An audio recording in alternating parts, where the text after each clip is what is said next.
Hello, welcome to the stream. Sorry, slight delay. We've got audio issues here. We shouldn't have audio issues, but there you go. It's one of those things. For the last couple of weeks, we were playing a sci-fi based RPG, which has not been fully developed. So we were basically stress testing some of the mechanics and things like that for the RPG. But we're back to Dungeons and Dragons after 2 weeks off. We're just south of Sharonov, trying to head on over to the final section of our incumbent mission. Tonight we are joined with Christine, who plays Alira, Garvis, who is played by Pete, Mugsy, who is the fearless team leader, who is played by Anthony, Delira, who is played by the timid but lovable Martin, and our GM is all I can say is at the moment he looks a little bit like Patrick Stewart when he was around about 50. And then there's myself, who is just amazing. Yeah, right, okay.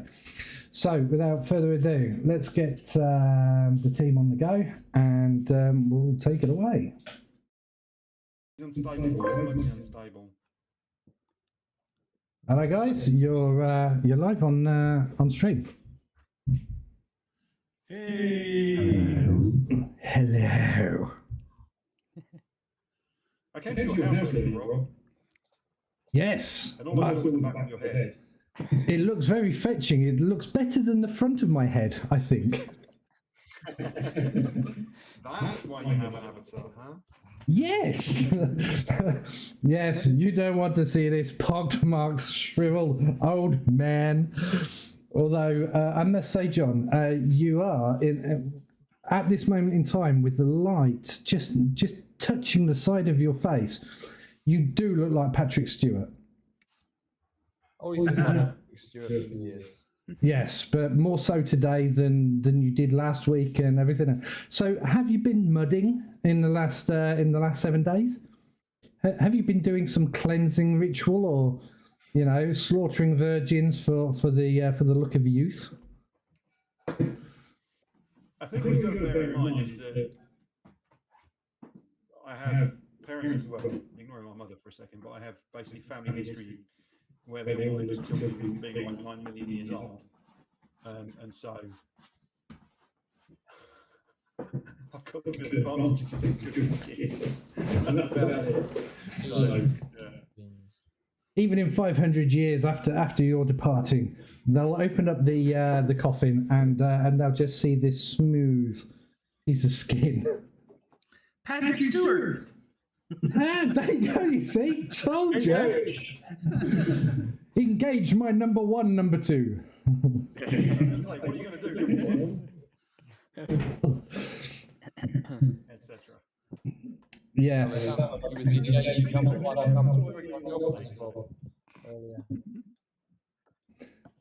Stranger things have happened. Right, so we don't need Discord because that's just ridiculous. That's over there. So I haven't had dinner or anything, so it's all gone a bit wrong. So if you kill us all as your blood sugar, it's not because you hate us. And that's why he's not sticking to it. Get up there. right, so let me just transition from that to that. It's been a few days. It's fair to say. It's been a good few days. So I'm just catching up with things. Yeah. All good. And that's All right, so I need... Okay, so we've got the map up. I've already explained where we are, where we're going, and all the rest of it as a catch-up. Mm-hmm. So we are all good to go. We lost a bit at the end of the last stream last time, didn't we? thought you guys called it tomatoes sauce. Yeah, it just died on me, didn't it? Yeah. It was. It wasn't playing very fairly. So, when we left it Nice. 3 weeks ago, you were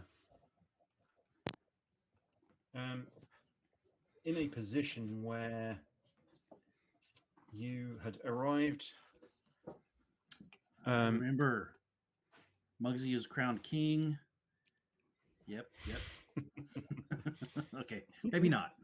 We're officially off the edge of the map, though, Yeah, we are. There's a Yes, forest. you are. and we haven't fallen off the edge of You're the in the, world. Yeah. you are at Solvane, which is known as the gateway to the Inner Biros. Not that you're allowed to go in the Inner Biros, because the elves don't welcome you in their vast and impressive forest. It's not just my fault we've been expelled from this location as well. You haven't been expelled from this location Yet. yet. I think the key thing is there yet. Yeah. Nice.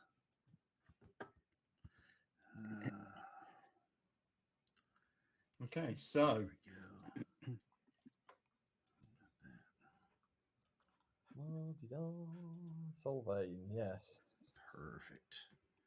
And we all had weird and prophetic dreams. Yes, we did. Yes. Mine was had a cold dream. and wet. Somebody else's was just wet. I think that was Mugsy's dream, wasn't it? Where he got a bit wet. Mine involved putting some shoes on and having a wander. Yes. Yeah. Oh, yeah. That was yours, wasn't it, Martin? Your dream was you put some shoes on, had a wander, nothing else. So you were stark bollock naked, boobies are bobbling, but at least you didn't get, cold feet. Yeah, I don't remember the state address. Must admit. Close. So I Fine. think, as I recall, we had this dream You and did. You all had dreams. Yeah. looked up, done some research on this forest to the west of us. There in the middle and roughly where we think we should be, our dreams are pointing. I believe there is a mountain. Is that right? Yeah, I mean it's literally like right on the edge of the map. There's a couple of tiny little scratched in upturned V's that you take to be some mountains. But it's a strange kind of it's in the middle of the forest. It's like the forest rings this whole area. As best you can tell, it does anyway. The problem is that it's kind of just right at the edge of the page, and it's almost like an afterthought that somebody's drawn a couple of things in on the map. The rest of the map has an amount of detail in it, but this doesn't. Yep. There's just not sufficient detail there. So, what do you want to do? Oh, wow. I think breakfast is in order. No. Well, Ooh. you haven't broken your fast yet, so certainly you can break your fast. There will be food served in the common room of the inn. Yep. Probably worth asking locals to see what the recent interactions have been like. Anyone who's traded recently, see what their take is on See if there's current events. if there's any rumours about a naked woman wandering the street at night. In just her fluffy boots. It's going to be another set of posters up. Oh. And this is the point at which the elves all stand around and go, "You didn't see that ritual, did you? That ritual, you weren't. Outsiders aren't supposed to see that."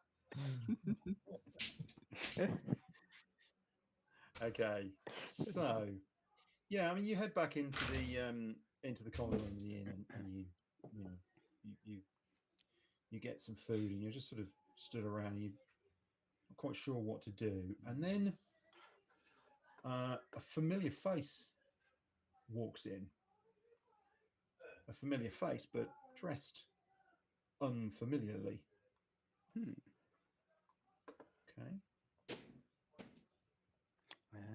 I'm going to need to get my. Hello, darling. Yes. All right then. Now that is a sea elf, if ever I've seen one. It is in fact, a sea elf. I've seen that elf. And when was the last time we saw this lovely sea elf? Was it on a boat by any chance? Apologize. No, No. Was it an Ellen? no. The last. I'm trying to remember. Is The this last- the one who wanted all the? We had to pay for the information, pay for this key. I think so. Yeah. Yeah, That's right. she told us to go and do one. The brass tower. Didn't tell you to go and do one. She looked a bit taken back by the conversation you had with her. She looked a bit worried about it. This is Zestari Ularan. Hmm. That's it. I'm getting there in the book of many pages. Yep, that's okay. Yes, found my book of many pages. It's under subsection interesting people.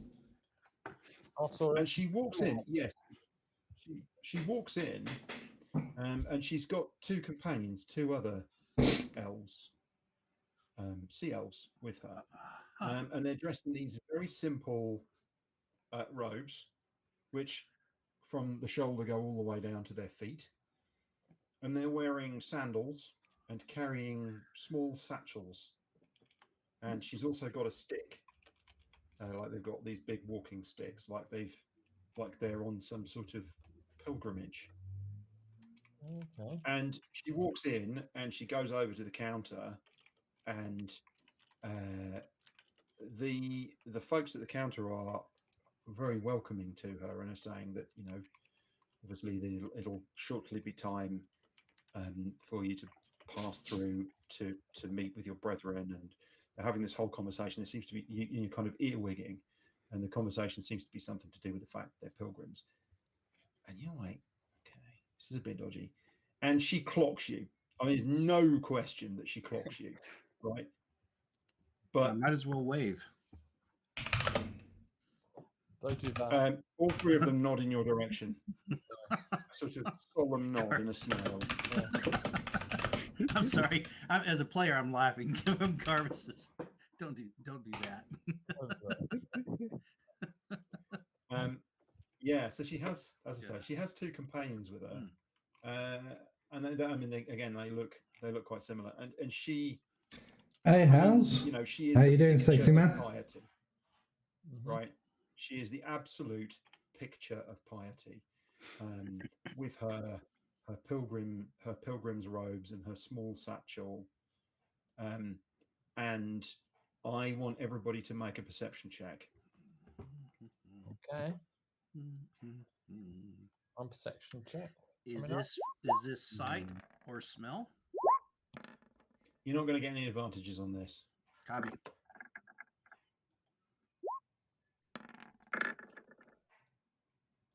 Yeah, In fact, it that should didn't roll probably very not be much at all. perception. Oh no. Yeah, Delir and I are busy Okay. doing something else. Two. So, Ryan, you're the only one who's looking this up and down in detail. Everybody else is Of course, he is. just, you know, looking at the overall picture. But you're paying attention because Sam made me sound like I'm perving over them. Of course I am, but you know. no, you're not. What you are doing is you are paying attention to the way that they're dressed, because they're clearly giving off a pilgrimage vibe. It's not a pilgrimage. It's not a pilgrimage that you are particularly familiar with, but it makes sense to you that the sea elves. Okay, mate. We've just started the session, so going there's me to banging the visit desk. the wood elves. But what you notice is that all of them are carrying these very simple bags, etc. And what you very quickly twig is that all three of them are carrying bags of holding that have been disguised.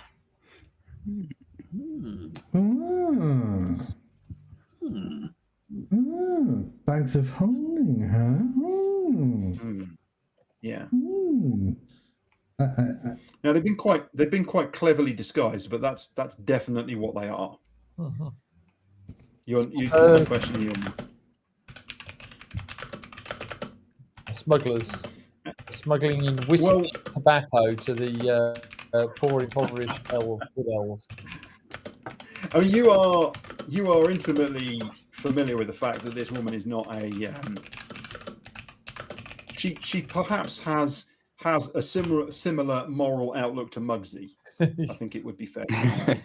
Yeah, this is obviously a con of some kind. Something's going on. Hmm. Who's the person who's deliberately running their fingers into their keyboard? That's what I want to know. Hey. Not me. I was a few moments ago because I just typed something, but That's probably you then. It is him. Well, it's the loud typing. It must be Reinhorn then, yeah. Okay.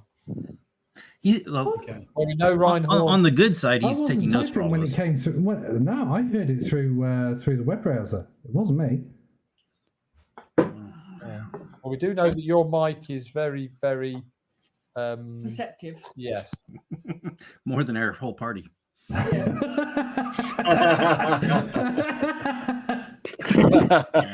Yes. Hey, it's not my fault. I've got good equipment. We should have known that was going to happen. Yeah.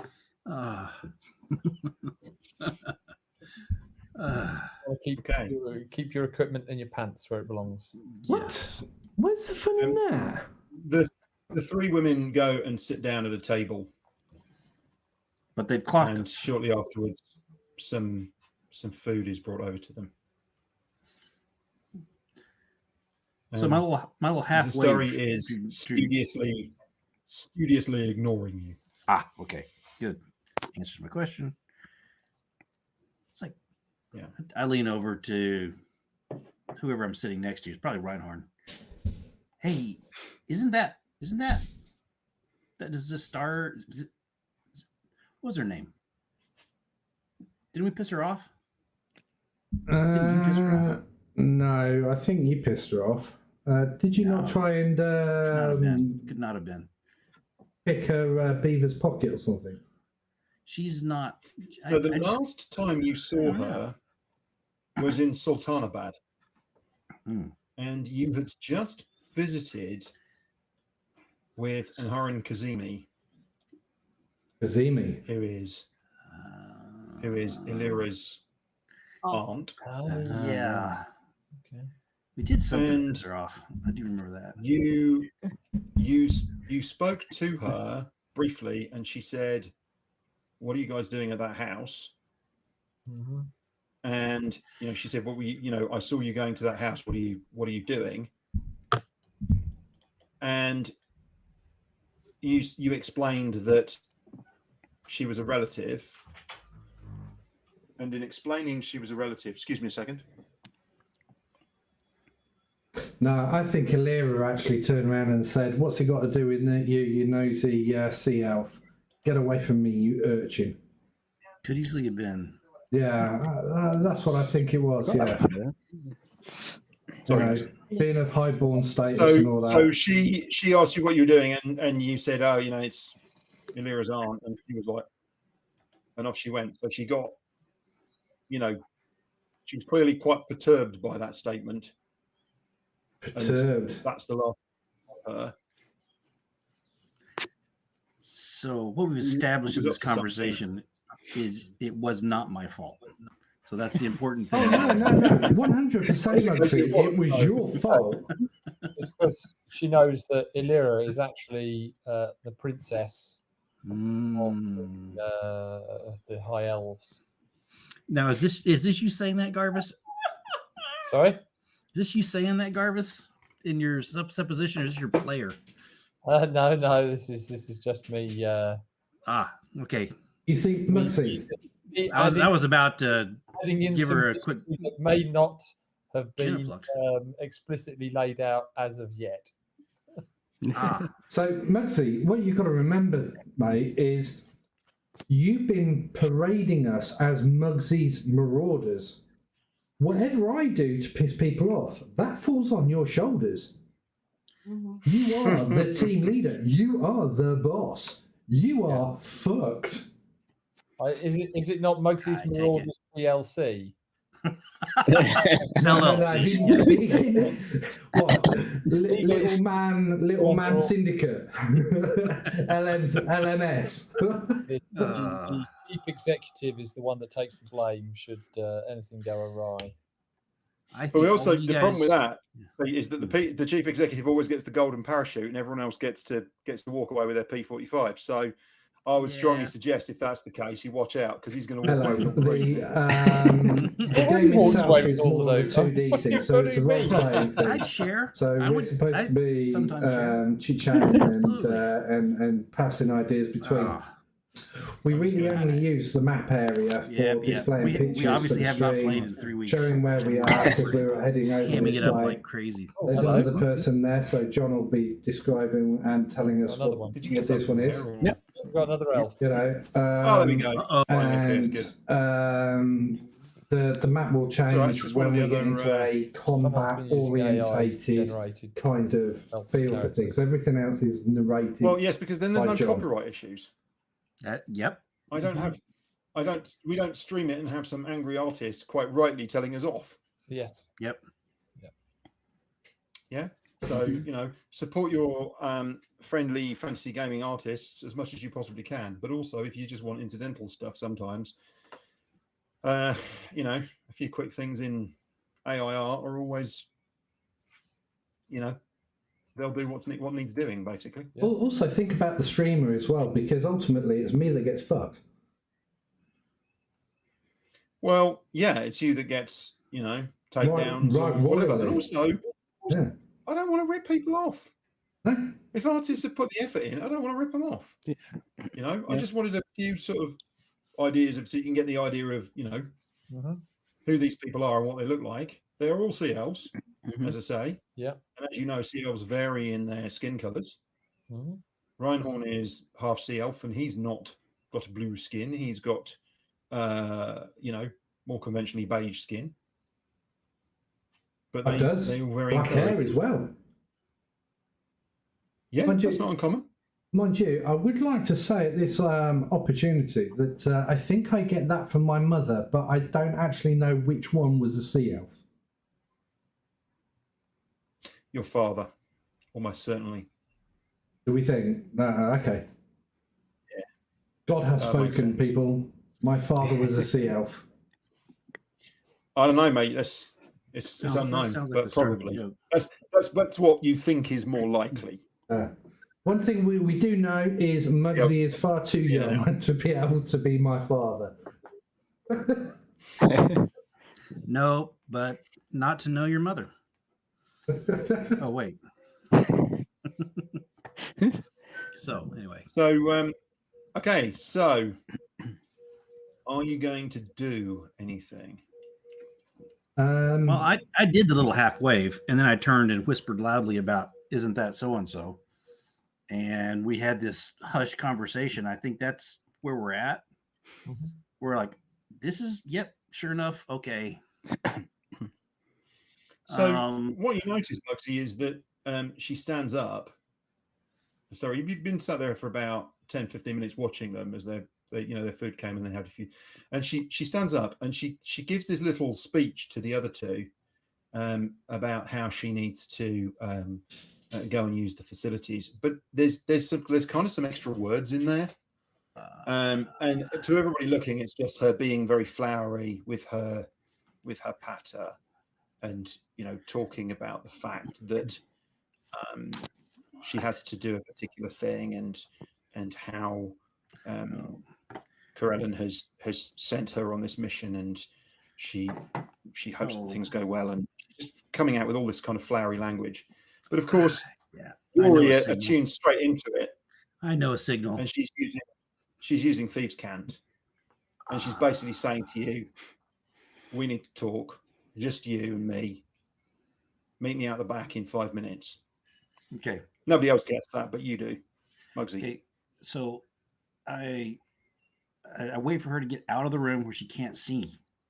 And then I whisper to the group, she just told me to go outside and chat with her. I'm not kidding. Do any of you have something so you can hear what I'm saying? A spell, does someone want to turn into an animal, to anything else? If not, I'm gonna be out there and I'll tell you what I remember. Thoughts? I've got nothing. All right. Well, Mugsy cannot possibly.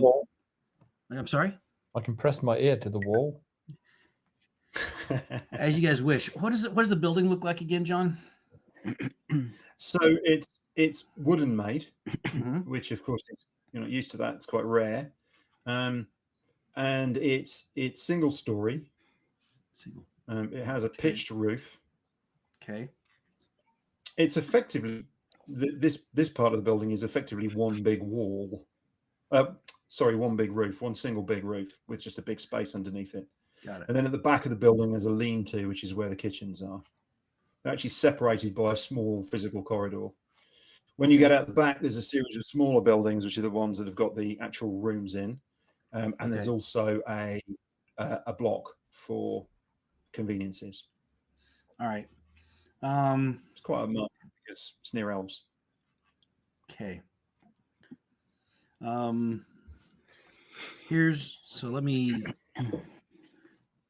Mugsy can't wait 5 minutes. I mean, that's well beyond his capability. So about 2.5 minutes, he starts fidgeting. And then at about 3 minutes, he's like, yeah, I think it's been 5 minutes.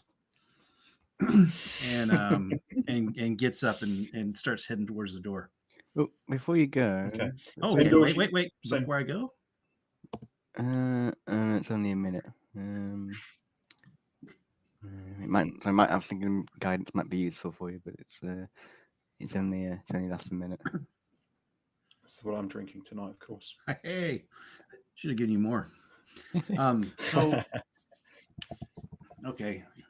So without, I guess, further ado, I'll just head with an exaggerated nonchalance that is almost embarrassing because it's really poor acting. No one is paying you any attention. Oh, don't worry. I'm still. Apart from your crew are. Oh, the two women at the table who is a story are paying you no mind whatsoever, and neither are the serving staff. And there's a couple of other patrons across on the other side of the room. It's quiet only painful to my team. That's good. Yeah, everyone else is like, oh yeah. Come on. Come on. Okay. I mean, you go out the door, and you literally the door sort of you swing the door closed behind you, and this hand just kind of comes almost out of nowhere and just sort of grabs you and pulls you around the corner into this kind of there's this space between like two chimney breasts. There's a little gap, and she pulls you around into there, and then she just kind of stands you in front of her. I palm a dagger just out of habit, but otherwise I don't resist. Not going to need that, she says. I tuck it back up my sleeve. Remember that she's of similar. Do you understand? I was startled. Background and career to you. No offense intended. This is not about arguing or fighting. It's just that every time I go somewhere and I've got something on, you seem to turn up. What are you doing? Well, we're actually getting kicked out of town for a different thing. This is truly happenstance. You'll have to believe me on this one. However, I think that it's destiny that we should probably work together on something. All right, look, I just need you to keep out the way, all right? I need you to not blow our cover. Okay. I see. So instead of us helping you and being part of this, we instead just take a fee not to get in your way. I get it. Oh, come on. Look, this could be really bad for you if it goes wrong for us. Bad for us? Yes. It's guilt by association, right? I mean, when I tell the elves that you were here as our backup crew, things could go horribly wrong. You understand? You can try and threaten that way. I think we have room to negotiate. Well, you just threatened me with taking a fee. Now, come on, let's be realistic about this. Yeah, I'm just saying. I'm just really interested in your methodology. You seem to be ahead of us and smarter on so many things. I'm just really interested, and I'm doing the wheedle. We are just simple pilgrims on a mission to visit our wood brethren, as is the case of our people, in piety and prayer. Wonderful. Blessings from Corellin. That's wonderful. And she giggles. Okay, so that's wonderful. Yeah. I said, how do you keep your face so straight when you're doing that? That's skill.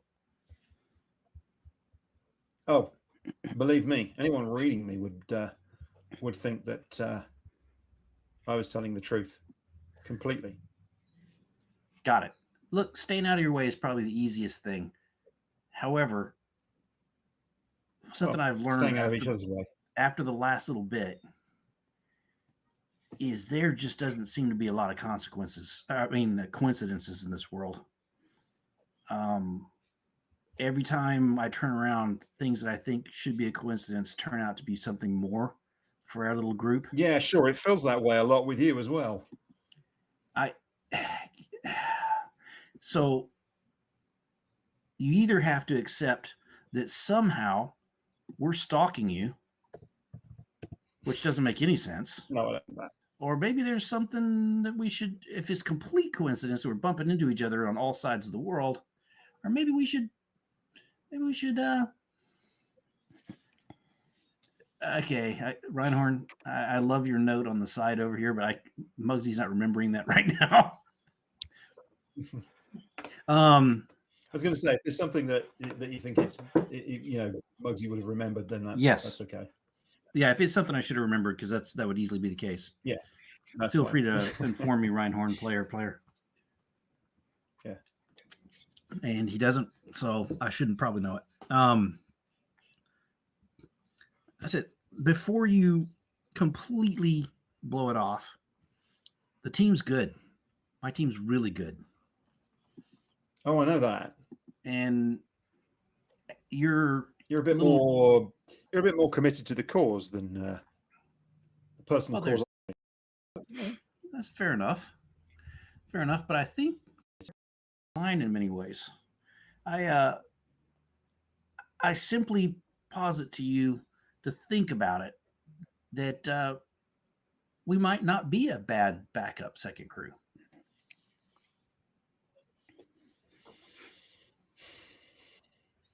And with that, I do a little bow and start to back away and see if she lets me go or if she's got something to say. She does this. She does that.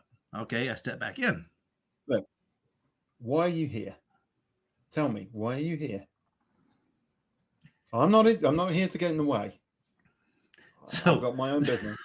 So bottom line, Mugsy's a little bit fuzzy on why we're here. He just knows we got kicked out of this town, but he would love to say something really exciting. And so he's casting around in his little brain. So just to recap, obviously we came here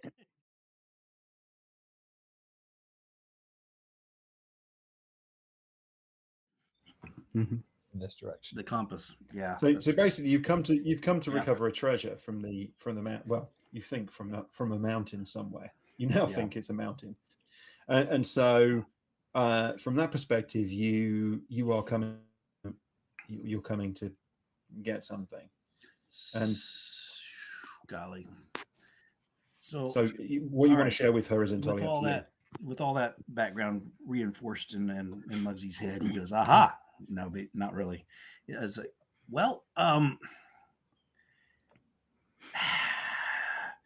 you've told me a little bit about your ploy.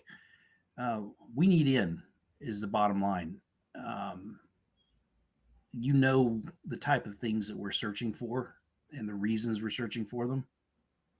You've helped us out with information. You're still on that, huh? Oh, yes, we are. I thought you would have given that up a long time ago. We are significantly closer to that than you would imagine. However, we need through this She border. looks very serious when you say that. You can genuinely see that she's pondering what that might mean. And I see you're pondering what that might mean. So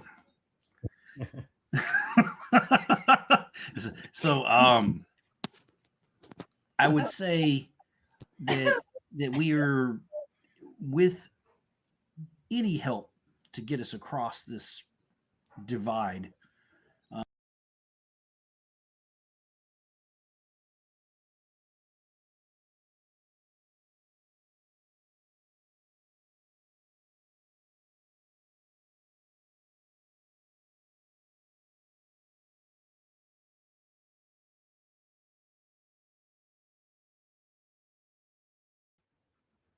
My video caught up properly. now it's going wrong again. He's a bandwidth hog. Weird. You're right, Ryan. Is the stream back, mate? I think he's talking on it. Yeah, possibly. No, he's he's probably saying, Rob, off. Can't hear you. You're not going purple, as it were. Swearing. You might be swearing. Right. Okay. There you go. So, hey, you're back. So I was midway through. I don't know how it happened, right? But God's honest truth, I was whispering Delira. Okay. To say Grat's on the legendary on Guild Wars 2. And I got onto the part of it, and then my web browser just decided to change and come up with "Welcome to Zarkamar" and copied my my stream text thing onto it, and I'm like, and me being ever so quick at responding to shit, I was like, oh shit, I'm streaming. I better get this shit sorted. So yes, yes. I shall not text Martin during roleplay again. Things happen. Okay. No, don't know what it was, but yeah, straight up. Sorry, Mugsy, continue. No. So I don't know how far back we've missed, but as I stand outside with her, sort of talking about her venture, our venture, and have carefully led her to some interest in what we're doing and the possibility. So you're telling me that the elves have got what you're looking for. It may not be the elves. It may just be in the elves' land. Okay. What, in the forest? Forest, mountain, hard to tell. We have an ability to they don't live in the mountains. They only live in the forests. Okay. We need they literally despise coming down to ground level. You've got to have done something wrong to get a posting to even come here. Really? So yeah. So getting through and past or is our need. We simply have a vector. Past? Where is this? Where are you going? We have a vector. We do not have a destination. Right. So how do you know it's in a forest or a mountain? It's in a direction. Forgive me. I'm confused. Well, you just have a direction. So here, let me. This is hard. I wish we could just do this over a drink. Look, this has gotten this has gotten way metaphysical for me. We're having dreams. We're having visions. We've got weird technology we've recovered from the ancients. We're moving down a path. That's always worth something when you sell it. Yeah, that's what I said. However, I was overruled because it's actually doing us some good and may do humanity and the rest of us some good. I'm sorry? You're using some of their tech. Yep. Okay. Look, You know, it might blow up in your face, right? yeah, understand. Right. Just However, it's most worked for us for a honestly, bit. I wish you no ill. Be careful. All right. Will, Be careful. so does it sound like I've somehow overstepped and pushed her away from the No. She deal? seems genuine. She seems very genuine in what she's saying. She sounds like she's basically saying, you know, take care. You need to be careful with that stuff because it can go horribly wrong. Absolutely. We're taking. Thankfully, we have powerful wizards and clerics to help with that in our group. Understanding still that it's beyond our understanding in many ways. I still feel that there's a reason, and I know we're getting back to that metaphysical thing, but I still feel there's a reason that we bumped into each other again. It's probably it's. I It doesn't think it sound may like there's be anything that you're doing that fits with what we're doing. Look, nope. I'll say this: ripping off an elven treasury is not a straightforward operation. Fair enough. All right. It can take months of planning and quite a lot of hard work to achieve. Well, with our team, it will take years of planning. But yes. Well, you've got to understand that these things can be hard. I'm so glad Reinhorn is not here right now. But you've got to understand that you've got to get into the forest safely into the forest. That the elves will stop you. Yes. They will do what they can. They will come after you. They will pursue you. So if you are in their forest, and they, you know, I don't know how it works, but they have a way of knowing what's going on.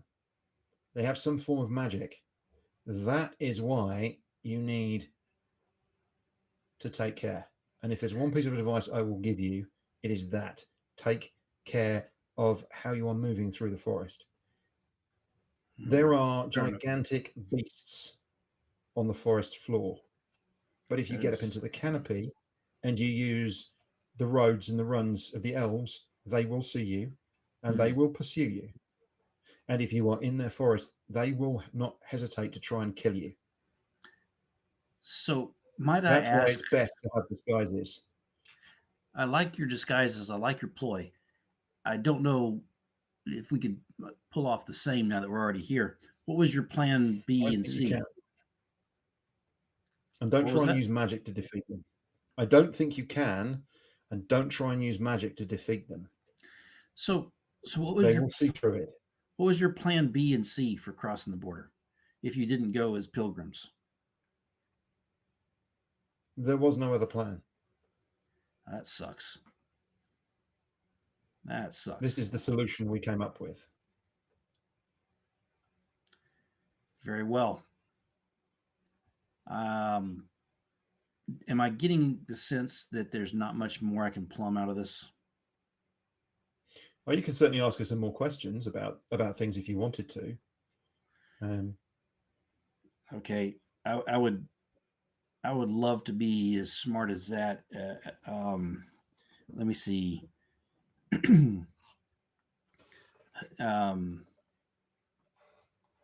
What I asked her. So your pilgrimage, where are you headed, and what is the god, goddess, saint? What is it you're doing?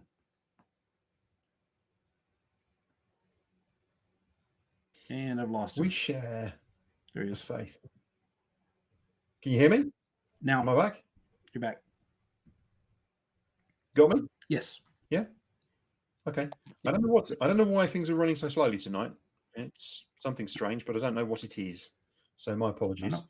I do keep thinking maybe I should just come out of the web browser and try again, but I can't see any reason why the browser is running so slowly. But it's all good. Is my video okay? Is it keeping up with you guys? Nope. Just keep freezing. Yeah. The audio's fine. The audio's spot on, but your video is lagging. Now it's gone. Yeah. Yeah. I keep getting your connection Just give me a unstable. second, guys. No problem. Yeah, just give me a second because it's gone this end as well. Yeah, and sorry to the team. This is the longest conversation ever for Mugsy. He's probably just about lost his mind. John gave me that, oh, you could possibly ask something else. I'm like, Mugsy's already decided this is completely fruitless. Longest he's stood still in a while. It's like, whatever. I tried my best. You're not interested in helping us. Did learn a couple of little key tidbits, but nothing that really helps. I say we go across. I'm sorry. Brute force our way through. Just invade them. I'm starting to lean that way. A few fireballs on their sacred tree should make them back off. Dang straight. It does sound like the pilgrimage they're making is for the same faith that my character follows. Well, that's something. Well, I'll elucidate as soon as I get back. Yes. I see John's not video up.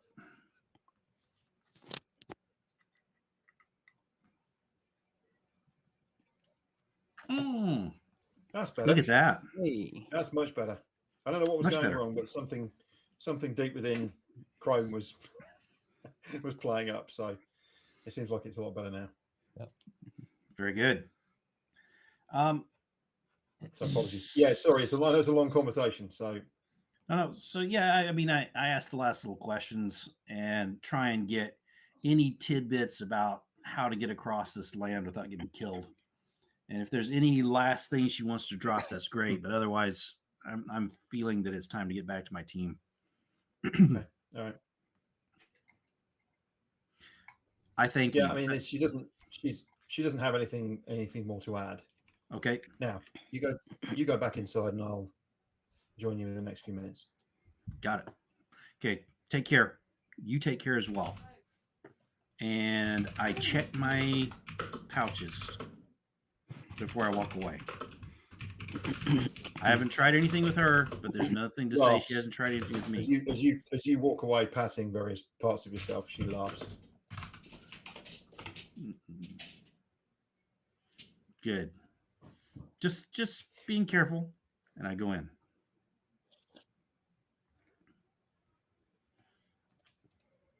Excellent. Okay, I'm in. And head straight back to the table.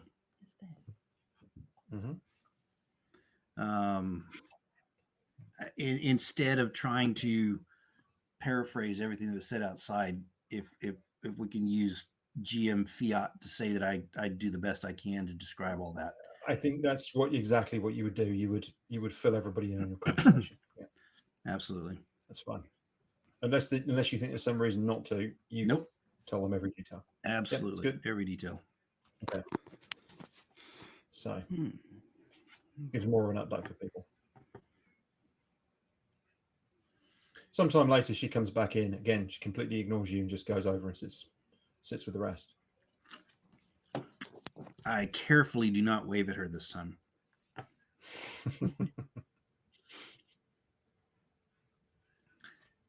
Very good. Wow. That was interesting. So what do you guys think?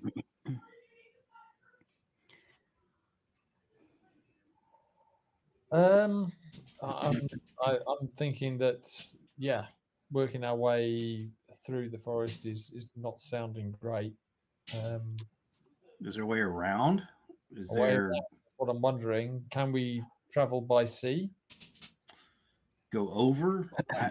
Go over. Do you have another one of those airships somewhere tucked away, Reinhorn? I look hopefully.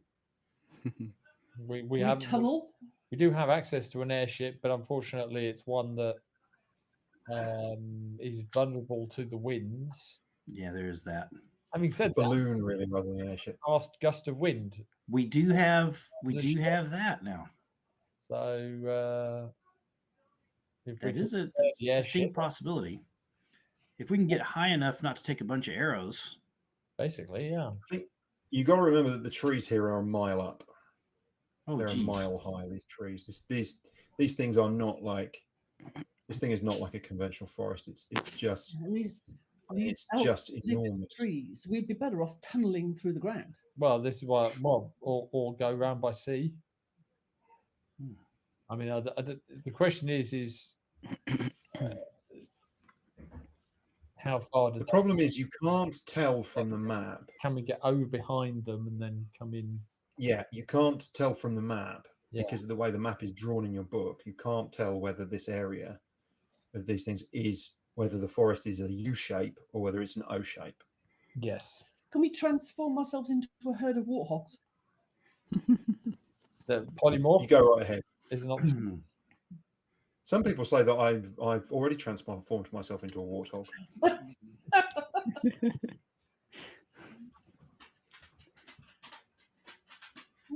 And the fine Patrick Stewart lookalike warthog it is. I resemble that remark. Oh, there you go. You see, saying you look like Jason Statham. Yeah, I think it's more of a Jason. I can't see that. Considerably taller and not as good looking. Yeah. And I can pronounce my T's. That's the other difference as well. Flying, teleport. I mean, with teleport, I think. Have we even asked the elves about passing and what it would take? Yeah, that's another possible. They did say in my dream that they would grant us safe passage. Then we should probably talk to them. How true that is, I don't know. I think that's a good test. I do find it interesting that the pilgrims are interesting but slightly insulting, because that they're following here on a pilgrimage for the same deity that I follow. It's brilliant. Maybe we should do that too. Yeah. I have the symbol of it, but I don't. Cool. We could make some more. Mugsy completely misses your statement about how it's insulting. From a practical point of view, yeah, it makes sense. Yeah. I follow Corella, and so does my wife. Yeah. I mean, like you say, I mean, it seems like I got to the forest and back again without any without any ill effect, but the fact that I managed to get out there seemingly unawares, was a bit concerning. Well, the thing is, was this promise of safe passage just for you, or was it including the rest of us? I can't. That bit of the conversation, I can't remember. So I think I did put some notes, but I can't remember if it was all of us. Did she say you or you all? Y'all. We will grant you safe passage. We will help you as your ancestors helped us. You must awaken this part of you. It doesn't. My notes don't say. I think we need to ask. And when I say we, not me, because I'm exhausted from the last conversation. That was fraught. Someone with a ready access to talk to their deity. I'm certainly not as.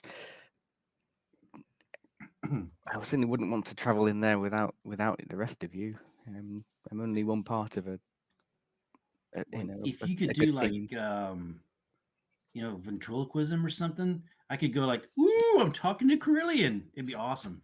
And we could... Oh, you can see little Mugsy doing that, TK. You have to remind me not to stand next to you when you do that.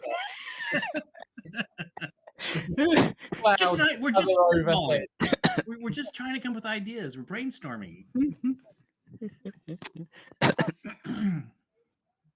Well. I mean, teleport, as I understand it, for wizards, need to they basically set up like a focus area, so you can teleport to it. So maybe Delira can travel to the mountain and drop down on her own. focuses, teleport to. Can she just bring the mountain to us? What's your name, Mohammed? All of a sudden, John. So we'd have to get that. no, it's a well-known phrase. Yes. If Mohammed can Okay, go to the mountain, then the mountain must come to Mohammed. It's Absolutely. Tell you what, if I'll just send a letter off, get a few of me mates over, and we'll do a tunnel. We could be there in a week or two. That'll give us time First to plan. edition AD&D dwarves. Yes. All you need is 6 of you. Yeah. All I can say is, they're stuck in the past. They're a bit conservative. Tunnel at walking pace, including dressing the stone and removing the spoil. Yeah.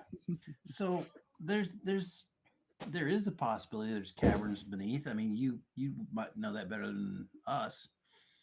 But so who would we talk to? Do we even know who the leader is in this area for the elves that's like running this outpost? No, because you've simply not engaged on that level. But you certainly can if you want to try and speak to somebody. Well, I think our team should probably speak to somebody. And I think probably myself and Garvis. Again.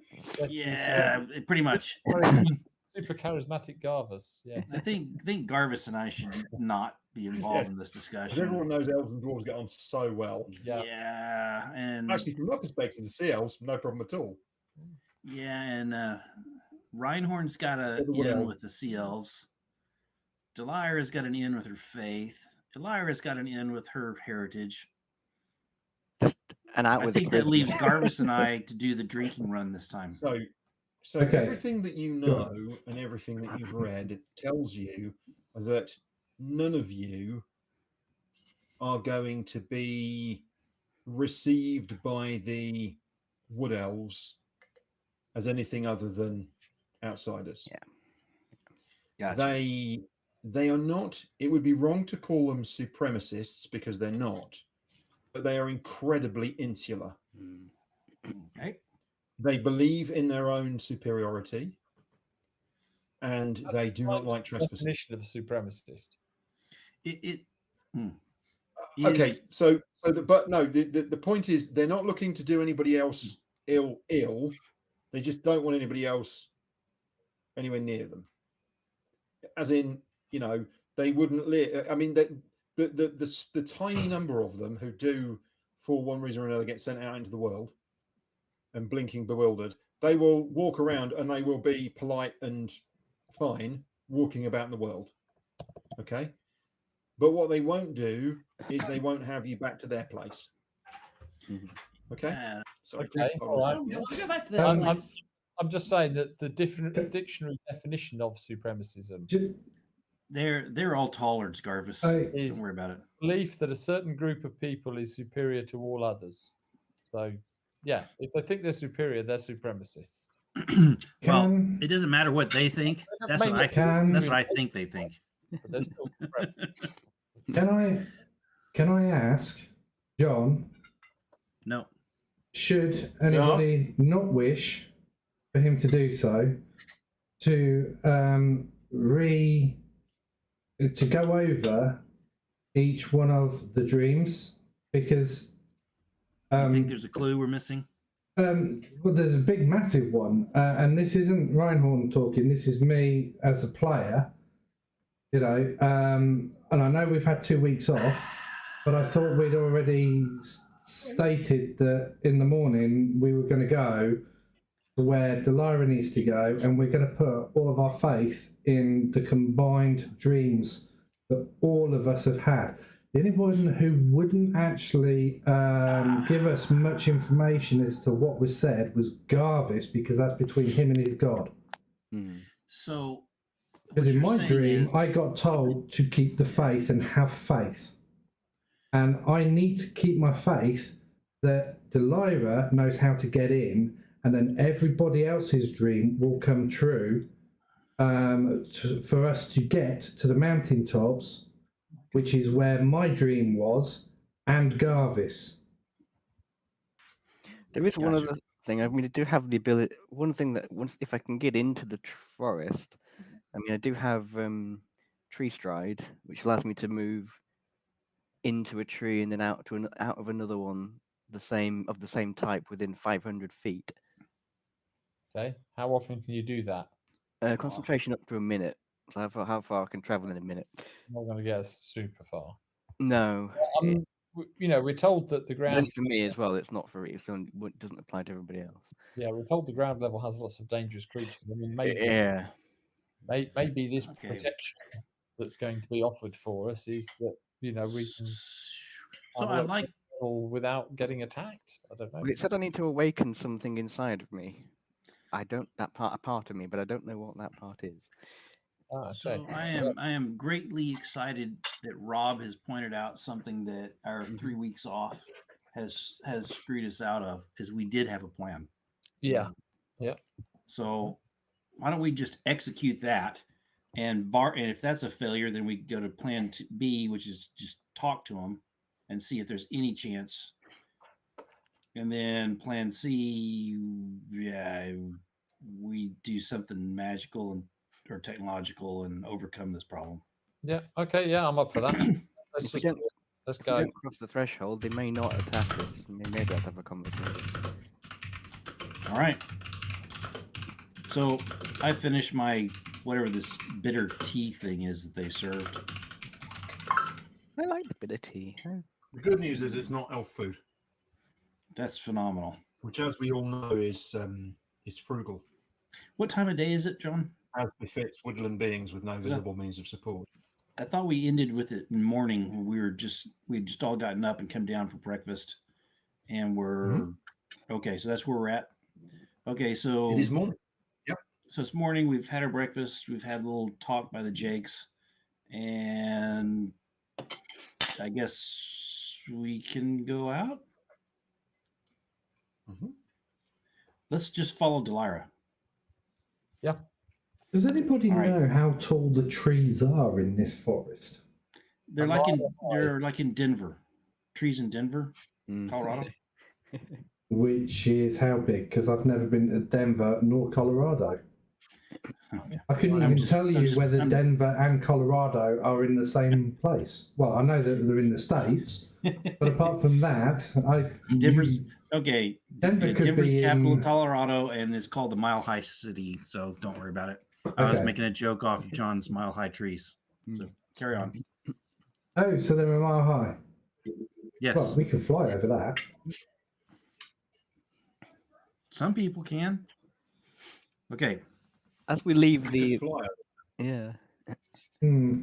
as we leave the table, I just lift my hand up with the coral and symbol on it as I go past the other table. Don't say anything. Just gonna. They nod and they. I loudly whisper. I already waved at them. They make a symbol, and one of them says, "Blessings of Corellan." Ooh, I copy it. Awesome, freaking awesome. Blessings of Corellan. I do that to Reinhorn to irritate him for a while as we walk out. Blessings of Corellan. The symbol, Corellian? The symbol they make does it involve raising the middle finger? Blessings of Corellian. Blessings of Corellian to you. That's terrible. Once again, Delira is slightly offended. Double blessings of Corellian. Oh no! It's an 8-pointed star as the symbol. Okay. Is it an eight-sided star?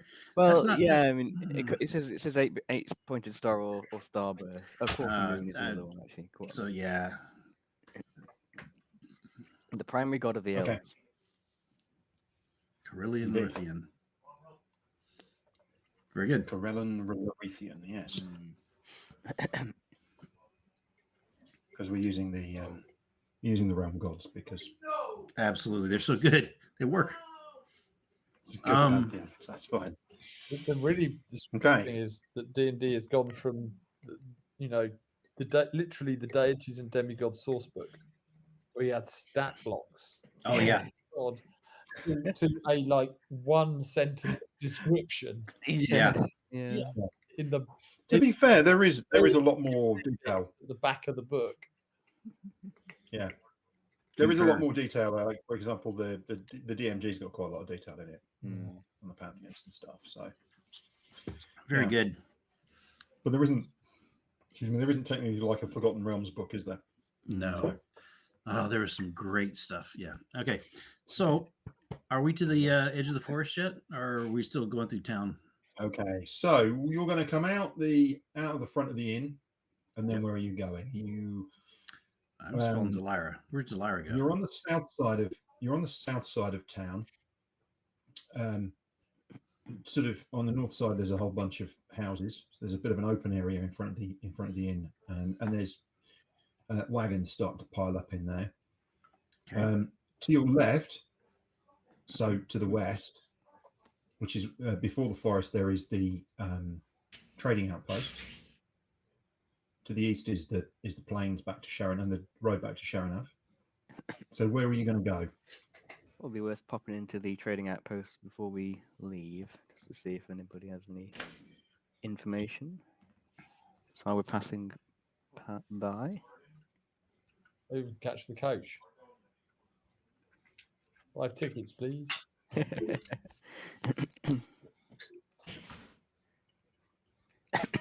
The reason the trading post is here is because then no one needs to be let into the forest.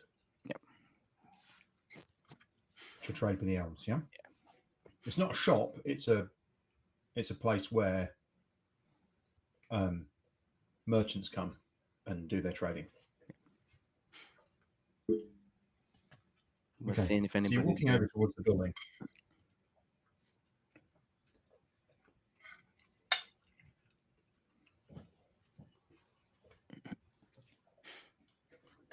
And you start to see a few of these wood elves.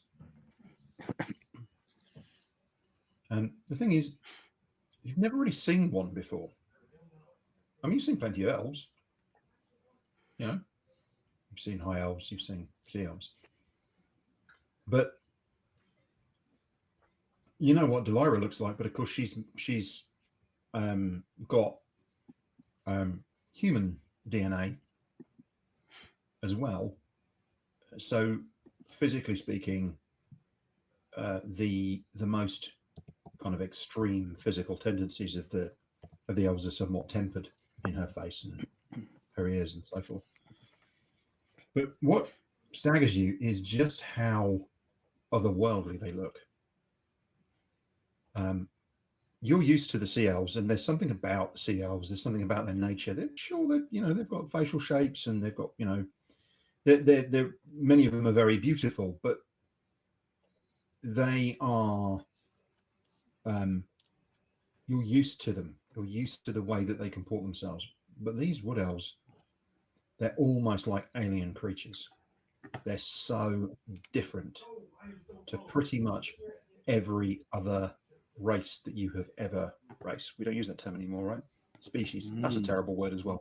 Every other folk that you've ever met, right? Every other folk that you've ever met, they are so different. They carry themselves differently. They almost glide. They're all very fair-skinned. Their skin colors range. Some of them have almost copper-colored skin, you see. And some of them have almost porcelain white skin. So they seem to range in skin colors. But their skins are perfect, unblemished. Many of them have blonde hair, and it seems to be that most of them wear their hair long. And it's almost difficult to be able to work out any separation. It's hard to tell the sexes apart. You can't really see whether the figures that you're looking at are male or female. And you'd even heard a rumor at one point that that all elves were capable of either giving birth or helping another elf to give birth, and you could almost believe it. I mean, you know it's not the case, but it is. They're just incredible and striking creatures, and they look so different to pretty much anything else. Still being. What was that? That was my son yelling in the background. He's doing something goofy on a game in the other room. Sorry about that. Yeah. At least we know. And so they are just so different to pretty much every other folk that you would meet across Zarkamar. You know, sure, the dwarves are taciturn, but you can connect. You know, a human can connect to a dwarf, can connect to a sea elf, can connect to a halfling. There's no idea of extreme difference, but here you feel it. You really feel it as you walk up towards them. So what are you going to do, Delira? Yes.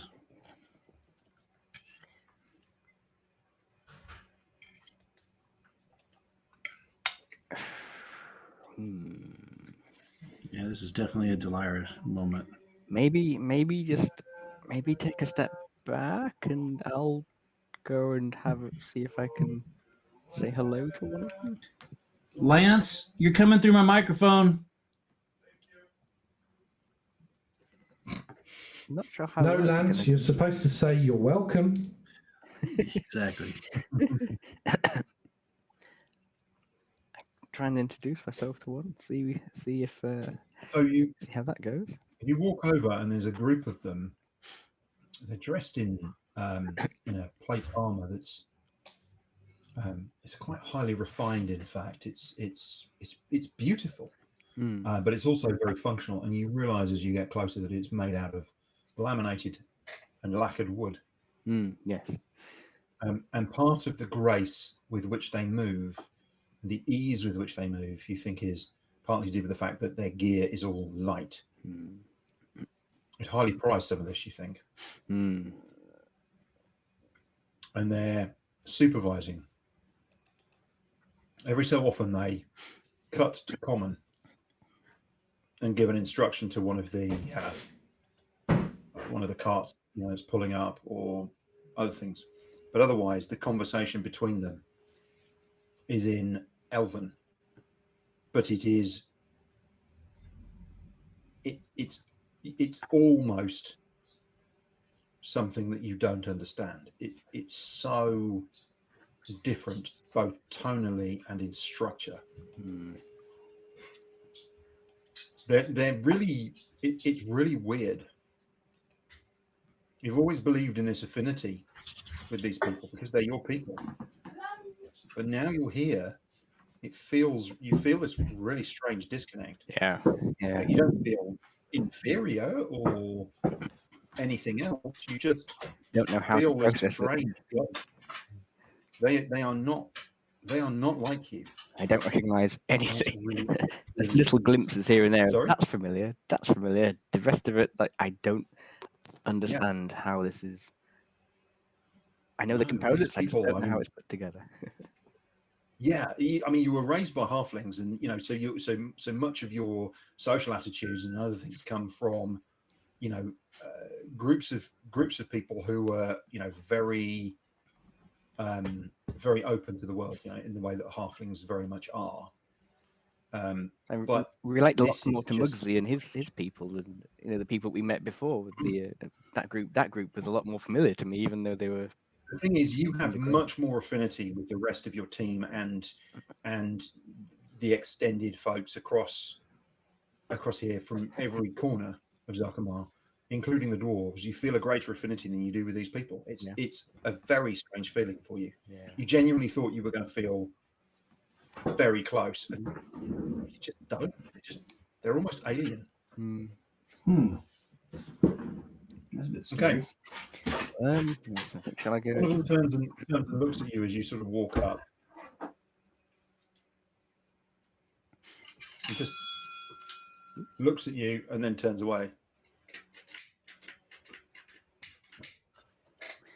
Was the tinkling bell part of something? Yeah. Sorry about the microphone. I'll just say blessings of Coralon, and Oh, I get the sign too. yes, and see if they respond. They say in common.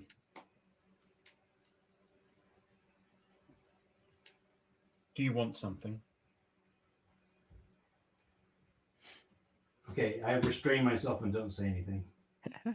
No, you're hung back. So this is Delilah on her own. Okay, perfect. That's actually ridiculously better. It looks at you, or they look at you, and point distance away. Caravan masters are there. They will hire you on. Oh. Now you're pretty certain this is not the flintiest individual on the planet. You're pretty certain you could probably lay waste to them within about 30 seconds if it was a one-on-one fight, right? Mm. I mean, you're looking at it and you kind of go, yeah, I could have you. No problem at all. But you just, you know, not being it's like they hostile don't towards see you. Yeah. Like, we were wondering if there was an audience we could have with your people. Why? We would like to trade.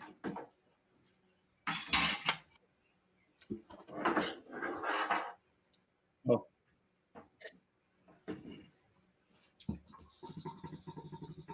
new merchant signing on over there. They point. There's a side door on the building. The office. Speak there. Fill out the forms. What's that noise? I don't know what. Why is Mugsy mixing paint? Sorry. Bubbly, bubbly. Thank you. Oh, it's a hookah. What did I say now? That's what it is. How often do you come to the trading outpost, or how often are representatives sent to the trading outpost? Every day, every week, or? Why are you asking this question? I don't know how long we will be in town for. We want Hey, pay attention. Too close. Did you come to trade or not? I came to trade and come home. Actually, I was born not far from here. Then go home. It's not home anymore, unfortunately. And then why say it? It's a bit like talking to a robot. Yeah. It's very weird. There's no sense of compassion or passion. There's no nothing. No emotion. Yeah, very emotional. The shout was again expressionless. Mm. It was without emotion. And as somebody who was raised in a highly emotional atmosphere, because that's what halflings are. Yes. Right? I mean, to be honest, so are the sea elves. And to a certain extent the dwarves, but the dwarves it's much more controlled passion. Yeah. I'm starting to understand my charisma score now a bit more.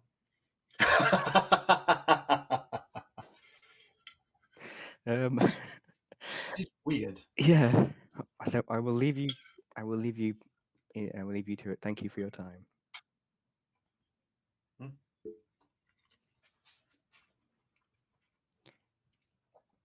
I wander back it's like they pay you no mind. Yeah. It's literally like, I needed to pay attention to you. I no longer need to pay attention to you. You don't exist. Yeah. I wander back to the group. Well, that didn't go. I think we might have more luck with the tree. He didn't really say much. Not very. Not. I'm not shouting this across the room. They did say if we want to trade, to go to the side door and there's an office to fill out some forms. So if we do want to make a trade or set ourselves up as merchants, that may be an opportunity. May have a look. Maybe worth having a look. So while you're stood there, just a little bit further away, you see a group emerge from the forest. It's about a quarter mile from the edge of the forest, and there's actually a big gateway. And you see this group of about 10 elves, dressed very differently to all of the others. No armor, very simple robes, bags over their shoulders, small satchels, and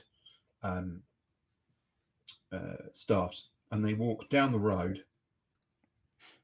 And as you stood there, kind of watching, you see the story and her two companions walk up the road, and then there's this greeting ceremony where they all start bowing at one another, and words are obviously, it's far enough away you can't hear what they're saying. And then the rest form like a protective group. So the Wood Elves form like a protective group. No, I mean, it's not really protective, but they form around the three Sea Elves, and then as a group they all walk off into the forest. Hmm. Dang it, they've got a good plan. The pilgrims have made it safely, apparently. I could do that bow. You are very good. You're very good at bowing. Treat us. I wonder if we should be treating them as dismissively as they treat us. So basically, treat them as if they have no right to stop us doing what we want to do. Maybe Garvis can do that. we should be escorting Delilah back to her home so that she can commune with her gods, and therefore we just ignore them all and just march into the forest as we wish. Yeah, but If anybody asks, Aha! It isn't now. I was called there. And Yeah. it's none of their business. One thing has occurred to me though, while I was watching the pilgrims. I won't say the name in case of earshot, but the pilgrims are in the forest. If, based on what Mugsy said earlier was true, the clock might be ticking a little bit. Yeah, they may have their own thing. If they Gonna set succeed us in all what up. they're doing, that may make things harder. That's true. Yeah, they Seems might. So Set the Wood Elves on alert when they make off with whatever that is they want to steal. Yeah. So we may be on the clock a bit now. So we're on the outskirts of the Mar High Forest, yeah? You are. And this is where your dream led you to? Well, we're Whose dream? a bit further on. I was at Lyra's. the edge of the forest. Yes. I wonder if it's worth buying a pilgrim's robe. I have a staff. I'm excited Looks quite because good. Your looks dream. like we're about to deploy. So how did you gain that? Yeah. Sorry, Christine. We'll walk you in. So how did you get in with your dream? It's what, sorry, Rob? No, I'm just voicing exactly similar to what Elira's just asked. But you know, my question was, how did you get into the forest in your dream? I didn't get into the forest in my dream. I was at the edge of the forest. So you got to here. No, I got a bit close. I got to within a few meters of a tree. So one of the things you know from the story is that the elves seemingly have a method by which they can see the things that happen in the forest. And Delara, having spoken to the trees, you're left distinctly with the impression that that probably means that they are able to. The trees are sentient, Yep. and that there are people within the wood elf community like you who have the ability to speak to the trees, and therefore, from a whispering perspective, could be informed of what is happening within the forest. Then we cut the middlemen out and go to the trees. I think Mugsy is right. We need to basically. I look completely surprised when she says that. Talk to the trees. She'll talk to the trees. We need to get Delira close enough to the trees that she can talk to them. Do your inner thing, which is to hug a tree. And Hug, went not so well hum. last time. Hug, the tree not hum. and guide us through that we need. As long as the trees want us to go through or let us go through, then we're through. I said not. Yeah, I'm not. I said I don't know who the. Well, I guess if the dream was the divine source, then we might be on the right track. I will buy a cloak if from the village if there is one, just because it will. Yeah, I mean, there is a general store here which sells mostly human and halfling made stuff. Not really anything made by the elves, but you they don't sell cloaks because, of course, the pilgrims would come on their pilgrimage from afar. With the cloak. With the cloaks. Yeah. Not like you turn up, buy a pilgrimage cloak, and on you go. Yeah. This is Okay, look, you think that it's. I mean, you know, from what she said to Mugsy, this has taken some time to set up. So you think probably this is predetermined. She didn't go into details, but you think this is probably predetermined. Okay. So no cloak, but she's in her mind. This is a pilgrimage of sorts to her anyway. So yeah. She will. Oh, absolutely. I mean, you know. As long as you feel that way, that's awesome. All right. So what are you going to do, guys? Are you going to go north, kind of up towards the coast? Are you going to go south? Are you going to just wander over to the edge of the forest? I catch the hint. I think we shouldn't cross right here where they're watching. I think we say thanks. This is really neat, and get the heck out, and then enter somewhere where there's not a massive group of elves waiting to waylay us. Yeah, I would agree. So looking at the map, what do you think? When we're out of earshot, I would like to turn around and say to people, right, okay, so help me understand this. If we step foot into the forests, the trees tell on us, the elves beat us up. No, because she, I pointed to Lyra, talks to the trees love us, the trees let us through. Yep. What if we didn't go through the forest? Are we back to the over and under thing? Well, yes. The trees are a mile high, right? Yeah. Okay. So you want to go above their walkways? Yes. Fly. Fly. How far can we get? And so we're back to the math. You guys do the math. Mugsy sits down.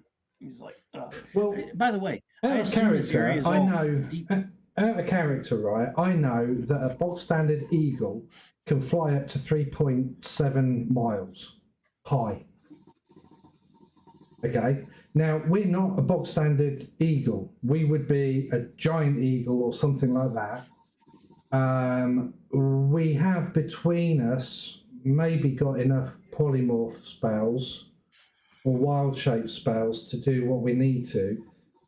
I don't know if we carry someone, would you guys become unconscious because of lack of oxygen? What's the oxygen like a mile up? That's the only thing that I don't know. A mile up, and then we need to the get GMs. nosebleeds once in a while, and it's doable.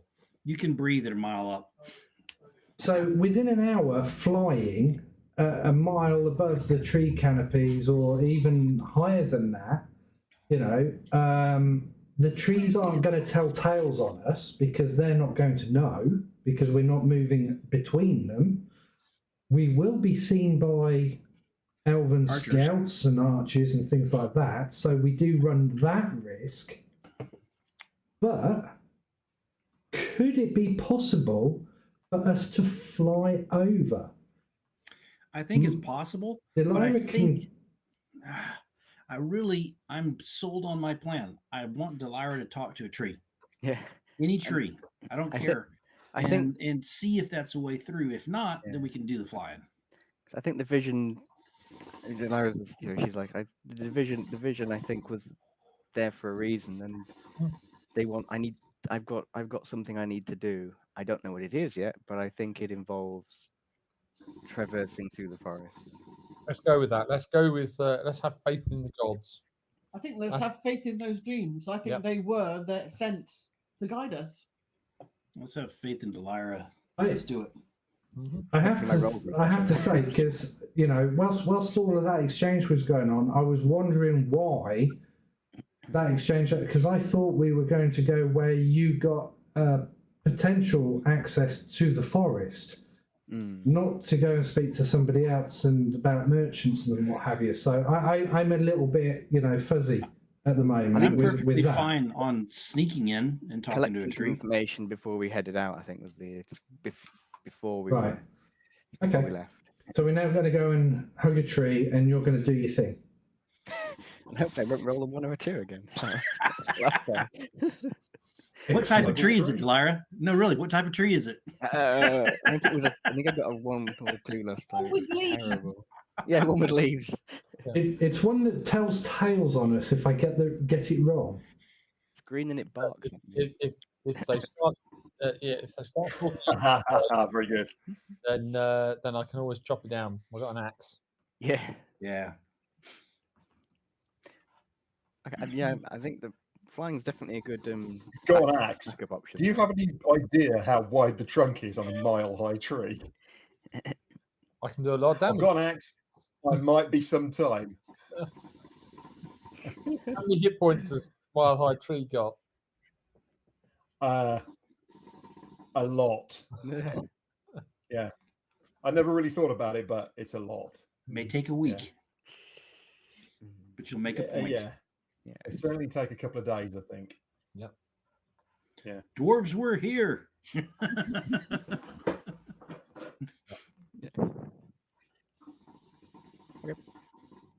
Okay, so next question, as we go through our typical spin, do we do this like after dark? We sneak over there like when our dreams happened and do the sneaky and try and go talk to a tree?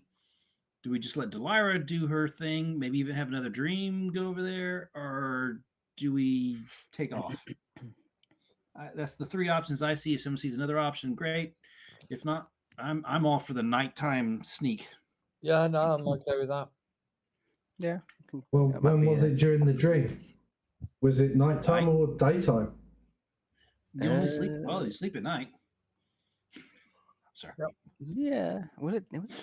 I can't remember if I don't know. I don't know if we mentioned what time of day it was in the dream. Actually. So you're gonna track south, right? Mm-hmm. Well, hang on, John, because the question was it nighttime or daytime in Delilah's dream? It's mid-morning. No, not now. In Delilah's dream. In Delilah's dream, it was nighttime. Right, so we'll wait till night then. Let's have faith in the dreams. Okay. We'll camp out somewhere. We'll head off down that way and we'll just camp out somewhere. Makes sense. Until Okay, nighttime.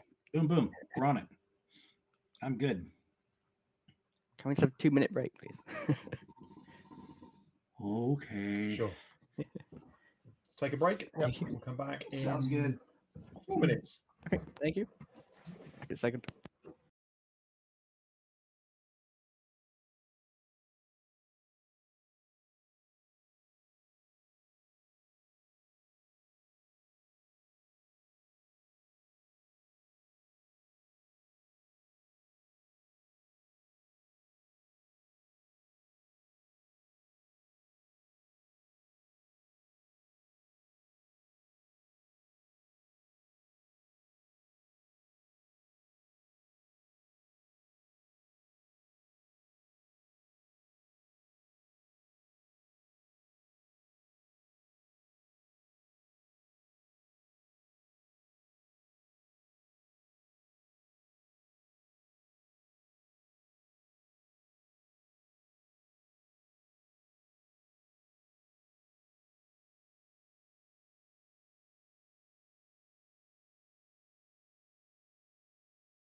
Right, so a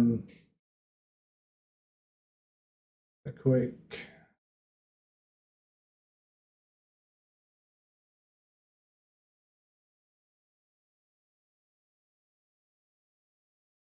So, quick recap whilst we're waiting for everybody else to come back from break.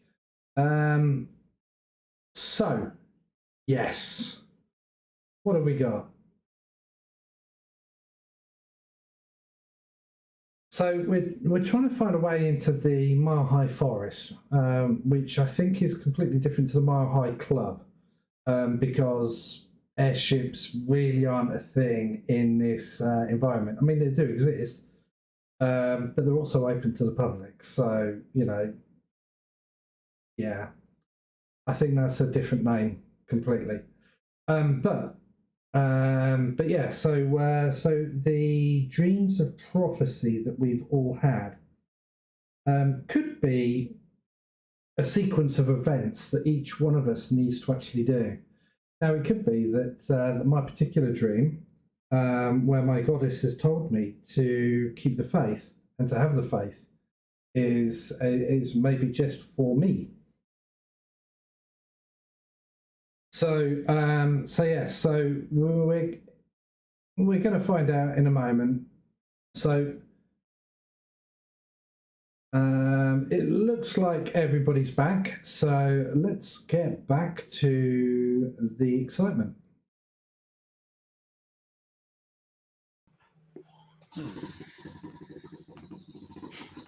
Okay. So we'll get back to the excitement with Mugsy's vape going blah blah blah blah blah blah blah blah blah blah blah blah blah. Indeed. Too much noise. Sorry. Sounds like a demented dishwasher. Does this actually mute it like it's supposed to? Is that muted? No, it's not muted. No. That's nice to know. It's supposed to mute when it goes up. That's brilliant. Oh, sorry. Were we supposed? No, yeah. Sorry. We were supposed to say yes. Yeah, we can't hear you at all, Anthony. Not at all. No. On Xbox.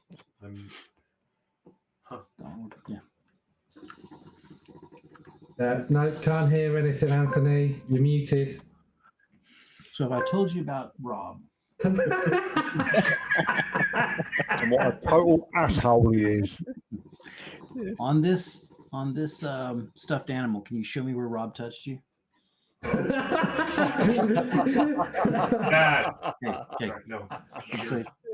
Lance, it was our secret, goddammit. Let's see. Okay. Very good. All right. With that understanding. Excellent stuff. So, Excellent stuff. Well, at least now I know why I haven't been invited round lately.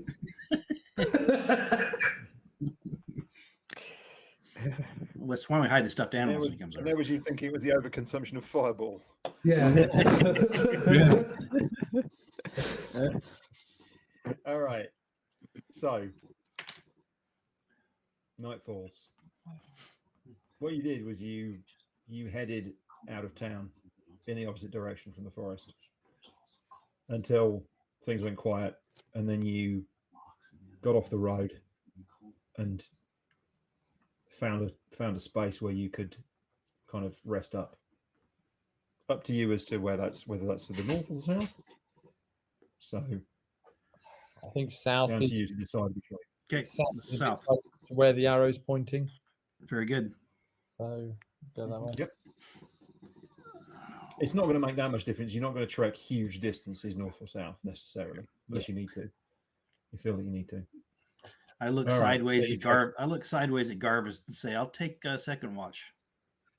Mhm. So it's nighttime, or as you know, as kind of it gets down to dusk, you trek south, but in a direct line across the plain, keeping a constant distance from the forest. And then when it gets really dark, I mean, you can see in the distance across the plains, you can see the lights of the town village, really. And then you turn to the west and head towards the edge of the forest. Not entirely sure what you're going to find. No. I'm trying to head back towards the. One would hope it's finding some trees. Hopefully. I mean, I'm just putting it out there. I mean, They if were you here can't, you've really here rolled bad. Really, I've got to be honest and say, finding trees in this circumstance is really not difficult. I've got to try. Well, Delilah needs to find something inside herself, so maybe she needs to turn into a bear and crap in the woods. No, that's possible. That's an option. Man. Okay, so with that understood. You guys are so difficult when it comes to portentous dreams, man. It's just hard work, you know. I would apologise, but no. Try and head towards the location I was at before. It might be a good place to aim for. Yeah, I mean, you figure you're gonna need to swing a bit further south than that. You don't know quite, you know. In your dream state, you're not entirely sure what happened. No. But you want to be far enough away that there's no opportunity for you to be out of sight as possible, seen easily. Yeah. So that's what you do.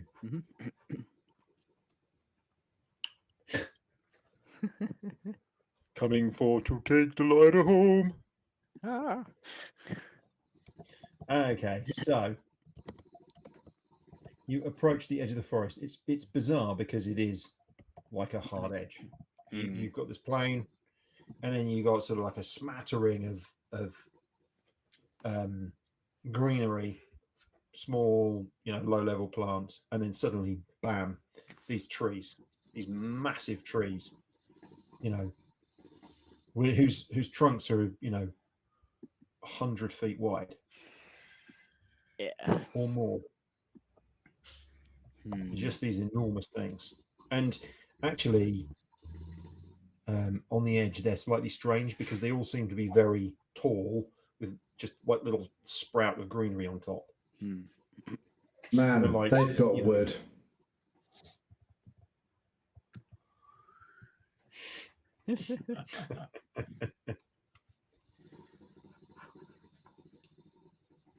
There are literally thousands of gods. What makes you think that the one you've decided on is the right one? Yeah. Well, an atheist doesn't believe in any of them, and you only believe in one of them, which only makes you slightly less atheistic. That's right. Yes. Hindus might have an argument, but All right. Or Vikings. All right. Well, so wish me luck. Good luck, mate. I hope you roll a 20. To the tree line. It's probably have a 2 in it. It might not be 20. The rest of us are staying back. Is that correct? I think, yeah, possibly. Is that what you're doing? The rest of us are staying back, but I'm scanning. Delilah, what distance are you getting from the rest of the party then? 20 feet-ish. Not too far away, but close enough that there's a little bit of separation. All right. Close enough that I'm not going to be helpless if something happens. About 20 feet forward. So you just step a little bit further forward than everyone else. That's fine. It's not a problem. Deep breaths and slowly move forward. Okay. All right. So you step forward. I mean, you are walking on plants, and this is quite pleasant actually because it feels different to you. This is a feeling that you don't get very often. You don't get areas with this amount of nature in them, and so it's an incredibly positive feeling that you're sort of churns within you this affinity of this space, and this is what you've been missing. Not those strangers that you talked to earlier in the day. Not them. You've not been missing them. This place, this The space. land. Yeah. This is. There's been a hole in your soul, and you never realised it was there until now. Mm. I've been telling her that. Even when you visited Elenil and you went through the forests, that was good, but it was not like this. This wildness, this crazed and chaotic place. And you step forward and you just reach your hand out and put your hand on the tree, Holding the. and you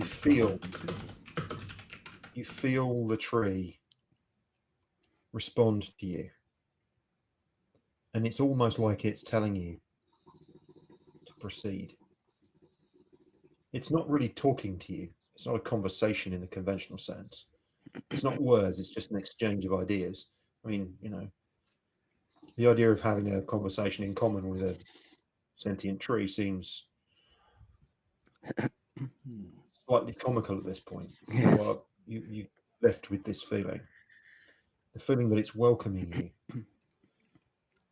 What's it saying? No, I don't say that.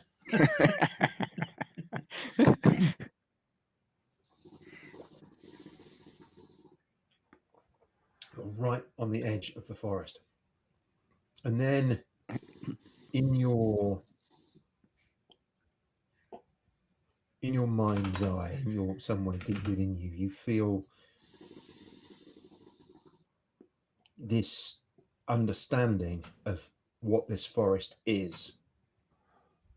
It is not a collection of enormous trees standing in the middle of a plain. It's a real living thing. Many minds, but bound together. And you're able, simply by standing and putting your hand on this tree, to perceive over 30, 40, 50 miles.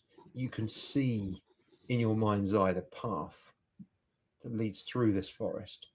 You know that even if you get lost, you'll still know where to go, because the trees show you. It's a complex feeling because it isn't really sight. It's more an understanding of how the root systems and the branches and the trunks of the trees fit together in space. Yeah. They don't have sight. They're trees. So because they don't have sight, they perceive the world differently, and they open that perception up to you. And you can see some way away and high up in the canopy movement. Uh-oh. You can sense the tremors of movement, of organization. You can't see it, you can just feel it. You feel the elves that live within the trees. And the most positive thing is you can feel that the closest ones are far enough away that it's not going to be an issue for you. The trees are spaced widely enough that you can get through, but there is a riot, an absolute riot of smaller plants at the lower levels. They're not quite sure how they gather nutrients and how they grow, but there are certainly some, from where you're stood, you can see various bits of fungus, you can see other things. You think there's enough of a gap above you that the sun can reach the forest floor, and as a result, this place is completely teeming with life. And in the distance, you can feel, on the route that you need to take, you can feel bigger things moving around. Natural things, but large and hefty. Things whose job is to defend this place, to cleanse it, to look after it. And you think that if you are careful, you will be able to get through.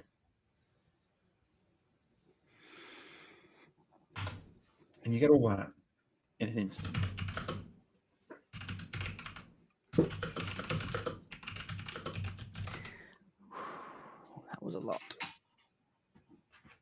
Yeah, I mean, you actually stumble because it's so overwhelming to your senses. It's like being opened up to a whole new set of senses that you've just never had before. This is why. And when you This is take why your the hand druid's off, you just call. go straight.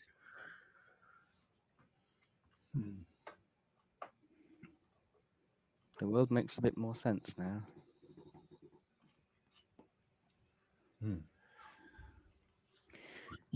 Right.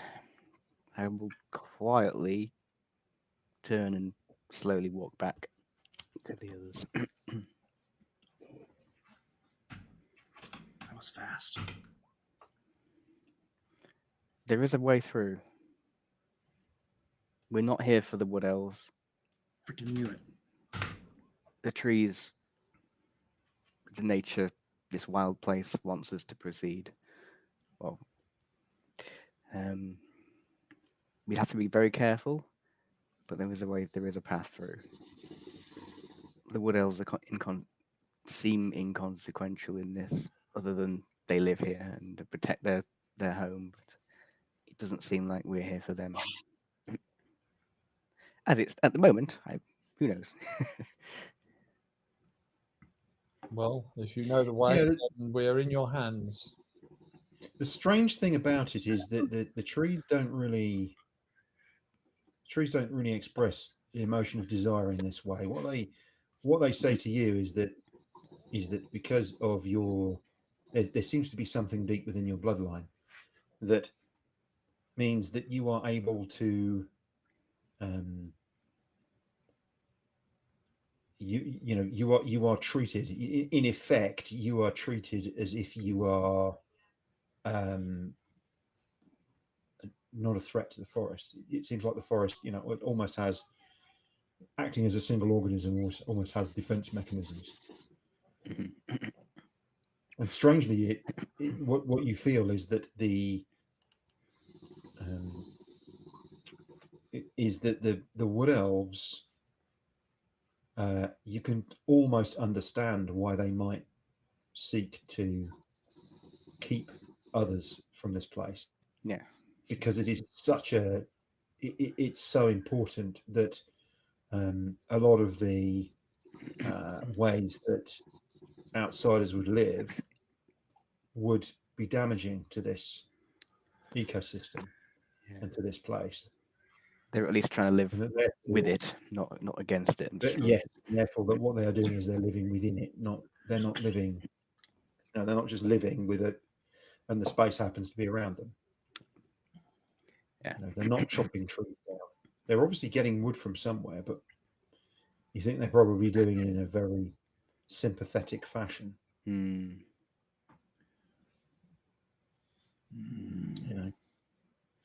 There are things you can do to work with a space like this, and there are things you can do to work against it. And you're acutely aware that there is potential for you even as individuals, as a party, to end up on the wrong side of that if you're not careful. Certainly your companions would. Or could. It's a number of things that have exploded or caught fire do cross my mind. Yeah. That's the kind of thing that might cause some problems. Might cause problems, shall we say. Yeah. I actually had a prophetic dream about Delira that gave me wood, so works out. Yeah, but to be fair, though, Mugsy, I mean, you had a dream about me that gave you wood as well. Poor John. He gave us this beautiful description. I just completely took it anyway. Yeah. Yay, knob jokes. Anyway.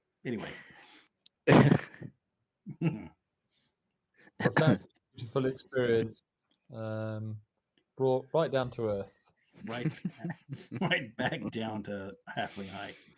Okay, awesome. This is Yeah. so. How do you? I'm really interested in how Delira tries to explain this to us. Yes, me too. Yeah, Delira. Sorry, I wasn't meant to put you on the spot. Oh, I'm into that. On the spot time. Yeah, so she walks back to the others and sits down and takes a deep breath. He goes, well, that was a lot. A lot happened in the She brief literally distance. walked over, touched the tree, seemed to stumble a bit with her knees, turn around and walk back to you. Yeah. A lot happened in an instant. I saw so much time stopped almost, and just the path was, there was a connection, the forest with the forest, and there is movement around with the, you could sense what the trees were feeling, or what they were sensing, and the environment, and it is a very special wild place we must take care of, and it will let us through, but we don't want to cause damage or destruction, or we will be flattened like like small insects. There are large things on the route as well, so we need to be careful. So if we have anything stealthy or quiet or not too destructive, then that might be good to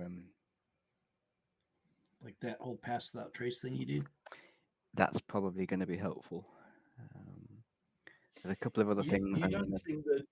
You don't think that it's so much about about being super stealthy. You think the issue here is that you got to take care that you don't damage anything when you're on your way. So oh no, let's cut that tree down and have another fire. It's probably not going to be no. And as much as Garbus really likes the idea of the challenge, looks at his axe, looks at the tree trunk, looks at his axe, looks at the tree trunk. Sorry, it's not happening. We need to work with the forest, and it will work with us. If we do anything against it, it will try and it will stop us. By the way, has anyone noticed that Reinhorn's avatar, apart from doing silly dances, has anybody noticed that he's so swole that he's not able to actually put his arms at the side of his body? Yeah, he's worked out so much he can't get his arms flat to the side of his torso. Look.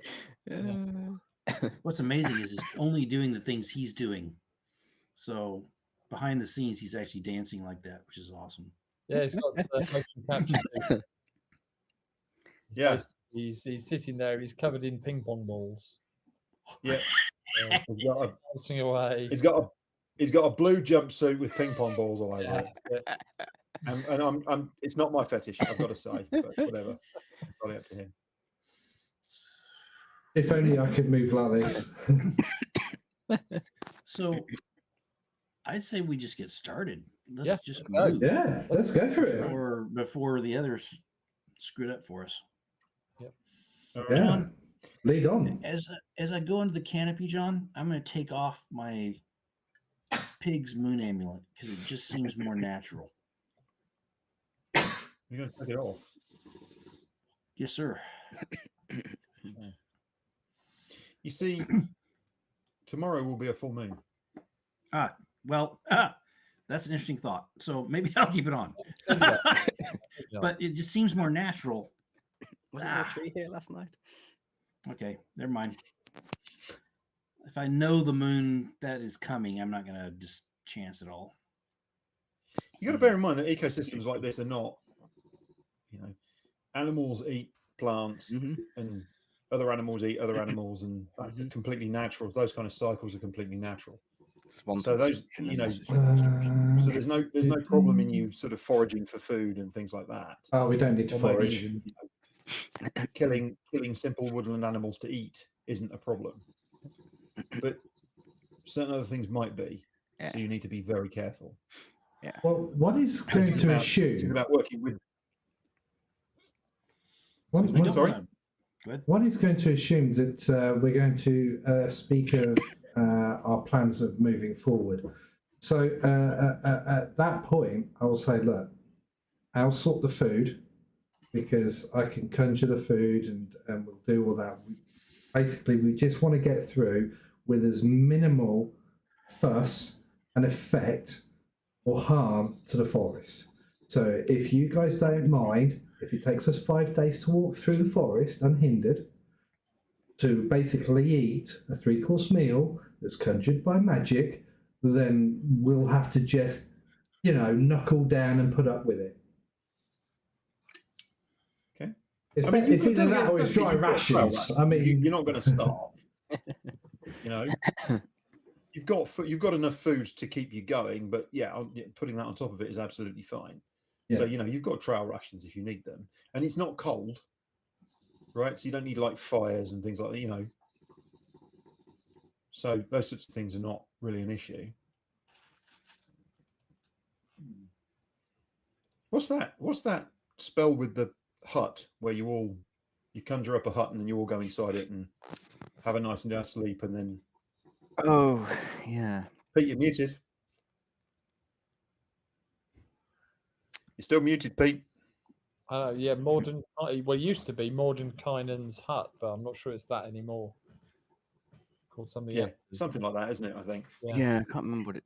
Another one. I know the one you mean, but I can't. Yeah, I can't think of the one. Actually, ignore what I've just said because apparently I can't actually conjure food. What? Oh no, there it is. Create food and water. Yeah, no, I can. Okay. Learmon's tiny hut. There we go. Learmon's tiny hut. That's it. That's the one. Got a little tiny model of a hut, don't you? That you have to have. I did. Third level spell. Yeah. Yeah. Okay. So you head into the forest, and through that night, you trek for a few miles before you find a big hollow space under a tree, and then you rest up for the night, which passes without incident. But you decide having a rest is probably a good idea because you don't want to be just traveling all night and then sleeping during the day. Because there are more daylight hours than there are night hours at this point. Mm-hmm. Okay. So, rested, you arise in the morning and you realize quite how strange a place this is. So you've been in a forest near Elenil, but this is not like that. This place is an absolute riot of colour. In fact, for all of you, apart from Delira, you feel like you just stood and you wouldn't even know in which direction to go. I mean, you get a sense from the sun rising, so you kind of you get that positive feeling, but there are almost no paths. The place is just this crazy maelstrom of plants and life. Nice. There are insects, there are snakes, there is noise, constant sound from everywhere. And now you've got a little bit deeper beyond the edge of the forest. The trees now start sprouting branches low. In fact, you think it wouldn't be too difficult to climb them. But Delira has steered you away from any significant elven communities. So there's nothing above you to create risk. But you reckon you could climb this really, really easily, and it's absolutely kind of mind-shattering to all of you, apart from Delira, who just seems to be completely in her element. You've never seen her like this before. She's always been a little she bit moves with this grace and comfort that just is so different to every single thing that she's been before. She's just got this kind of almost like this kind of confidence running through her. She's also more peaceful than you've seen because there's always been a little bit of tension. He's not been that comfortable around. I mean, around certainly conversations and towns and cities, and he's not been all that comfortable. But yeah, now she's definitely feeling a lot more relaxed and calm and with purpose, with a sense of purpose. So, sticking close together as a group, you trek for a second day, and again, overnight, you find the bole of a tree, quite different this time, but with some branches above you. It's really quite comfortable. At some point during the day, you think it rained, but the rain never really penetrated down here. But as it gets to the evening, there's sort of, there's rivulets of water running down, but it doesn't seem to bother you too much. And then on the third day, no, second day, my apologies, second full day,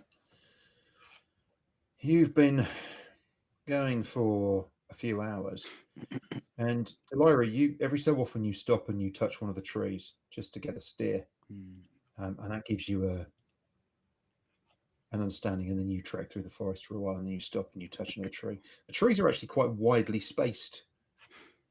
From above, you wouldn't necessarily be able to see clearly, but there's quite a lot of room. Not really any clearings, but just quite a lot of room. And you've been trekking for a few hours here. It's coming up towards midday. It's warm. It's kind of muggy and steaming down here. You can't really see much more than about 10 feet in any direction from where you stand. So you're all sticking close together. And Delira stops you, and just like she has done on an occasion, she just raises her hand and then she walks over and puts a hand on a tree. And this is strange, Delira, because where you are, just beyond there, is this wall of green. And the forest is indicating to you that you need to go round. So whatever's beyond this point, the forest doesn't seem to be able to see it, doesn't seem to be able to detect it, almost like it's a sort of, kind of for want bubble. of a better way of putting it, a dead zone. Interesting. Apparently the forest is saying we need to go around. There's something up ahead that seems very strange.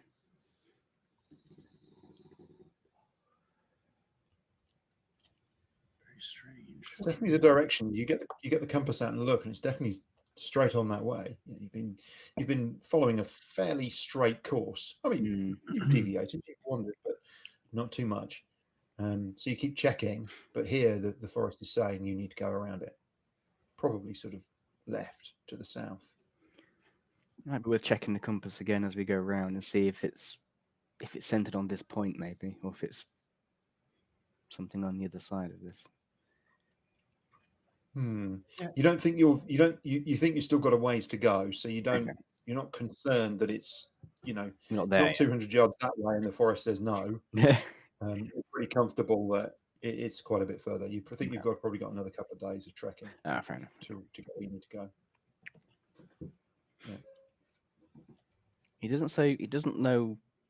He's not giving me an indication of why we need to go around. It's just saying we need to go round. No, there's just this feeling of it is literally like you are in a dead zone. It's literally like this area is dead to the forest, and it wants to route you around. It's suggesting that you route around it rather than trying to go through it. I'd say we go around it. We'll check the compass to see if what we're here after is not actually in that dead zone as we go round. Yep. Okay with everyone? Yep, that's what Delira was saying, and I said you've still got a ways to go yet. So you think it's not close enough? I'll just check the. It's okay. Sorry, Pete. Say again. It's just in that this dead zone is in that line of the direction we're going. It's in the line. Yes, it's in the way. Yeah. I'll You're gonna have to trace down. Just check the cubes in the backpack just to see if that's doing anything. Okay. No, it's not. Okay. The only time I got really excited was when you were kind of in facilities.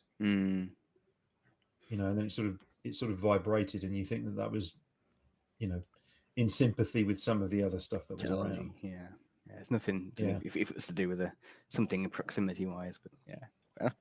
Okay. You don't think so?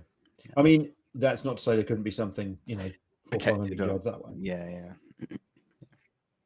Okay. Happy to go around. I think if that's what it Oh, suggests. wow, guys! I just realised that. Okay. No reason to on question Twitch, All right, so you start. We've hit a milestone. 100 followers. Okay. Holy cow! Thank you very much, everyone who's actually followed. I'll be honest with you, I am quite lazy. I've not actually kept up to date on followers and whatnot. But thank you very much. Let's see if we can push to 200. Any damage to means a lot. area. Thank you. Thank you very much. Before you do that, let me tell you what happens. Ooh. Dum, dum, dum.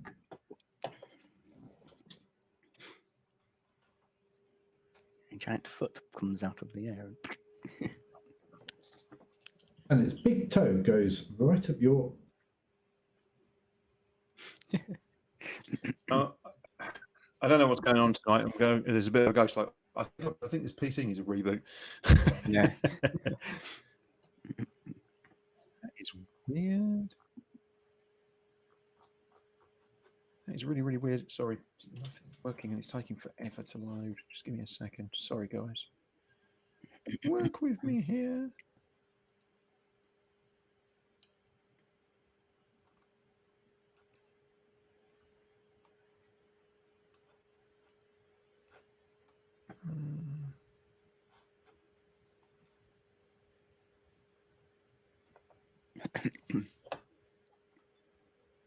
There we go.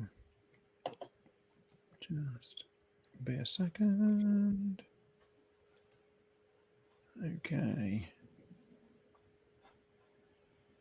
All right. So, can I just get ACs for everybody, please? Oops. So we'll start with Reinhorn.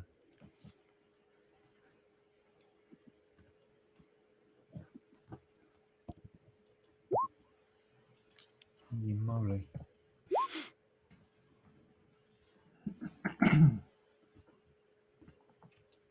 There's me chatting away, and I forgot that I muted the microphone, so you couldn't hear all the tippity typed. 19 at the moment. I've 19 at the moment because I'm not concentrating on anything. Right. So a forest of arrows come flinging out of the trees to your right. So that wall of green leading to that seeming dead zone, like literally this forest of arrows come piling out. And the first person to respond, who is always the first person to respond in these circumstances, is Garbus, who just sticks his shield up and a bunch of arrows. And one actually kind of comes over the combing of the shield and toinks off his helmet and just sort of scatters off into the undergrowth. Here we It's go. a neat trick for trees. And yeah, and so we're going to have a couple sort of hit Reinhorn, and you take 14 points of damage, Reinhorn. If I'm next to anyone, I'll try and intercept. You can do that if you want to. That's not a problem. Is that from? I thought that was only for melee attacks. No. Ranged. Okay, No. that's cool. It's useful then, no? So do I take the damage? Well, it's disadvantage on you, Okay. so you have to roll That again. takes disadvantage. Just give me a second. Which is good news. That means they miss. Yeah, so basically Garbus steams forward, it covers Reinhorn with his shield, and all this stuff sort of pings into Garbus as he covers Reinhorn. He forces Reinhorn down and covers him. Elira, you through some miracle that you're not quite sure of, you are missed completely. Mugsy, you take a smacking. Can I You take 14. can I have a reaction to do shield? Yeah. So I'll cast problem. that baby. So plus Okay. 5. How does that, what does that add? 5 to 5. Yep. So 16 So that plus takes you 5, up to 21. 21. Yeah. Yes, sir. Okay. So you manage. Basically, you cast that. And you kind of hunker down, and the arrows ping off you. Delira, you are hit for the lowest possible critical roll. Yeah. So you take 18 points of damage. They didn't have advantage on that roll, did they? No. No. Okay. Cool. Because yeah, alert negates the advantage, but if it's a straight roll, that's fine. Yep. No, it's straight rolls. They're all straight rolls. Yeah, I mean, you guys react in the best possible way between you, and taking your position and everything else. And that came from that sort of wall of green that's to your right, that's basically kind of to your right-hand side, and that you are trekking along. So clearly something in there was shooting at you, and you can immediately see shapes moving away into the forest in the distance from in there. The question is, do you want to follow them? So that's the wall of green which has this dead zone in, is it?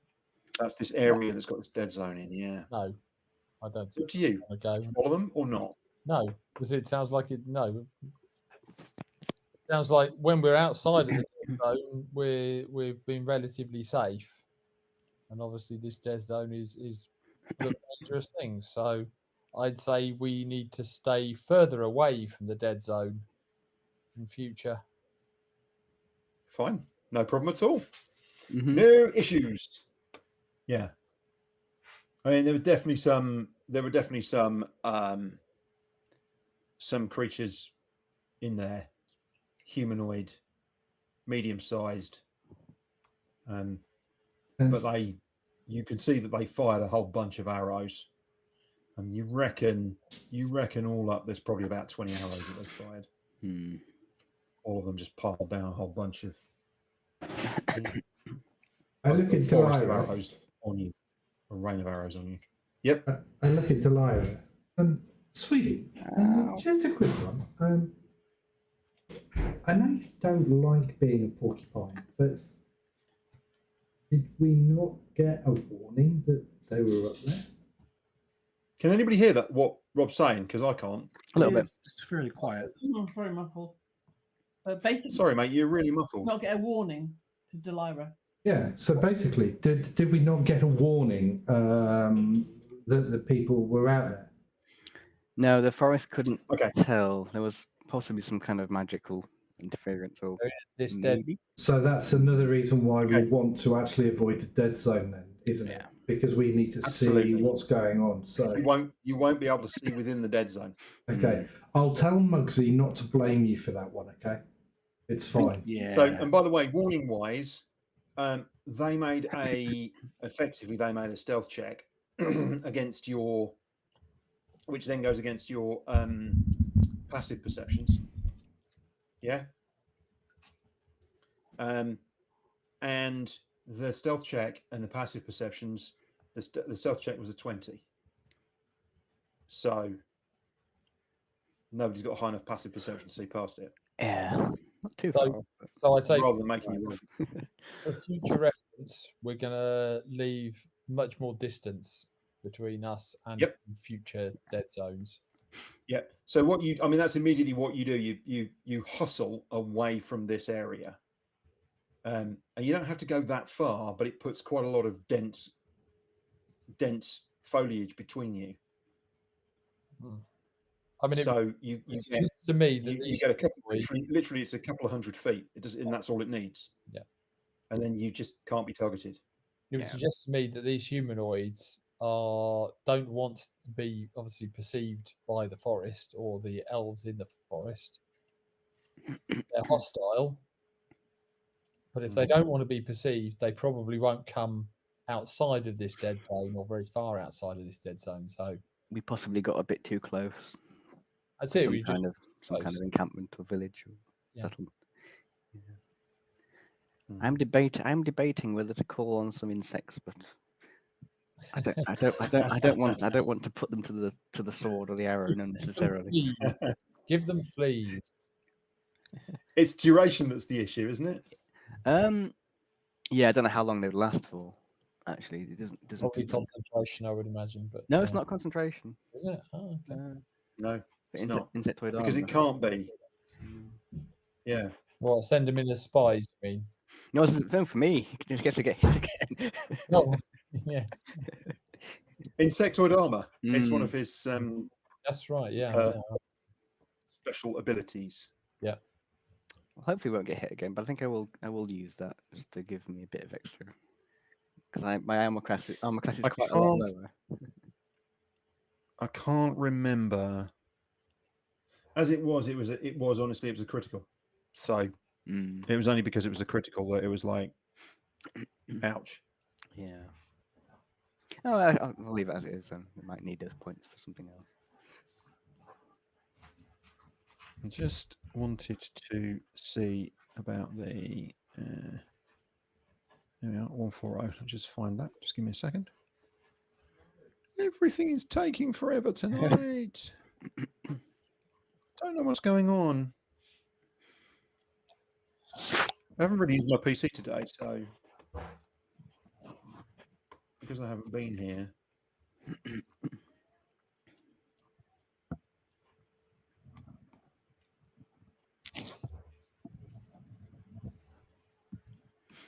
So the duration is instant. Yeah. Yeah. Because you use it and then it just happens. Yes. So and then it just stays until it stops. So effectively the armor comes on and that's it. Yeah. Yeah. No, I just had to remind myself that it was what I thought it was. So yeah. So from your perspective, it just lasts.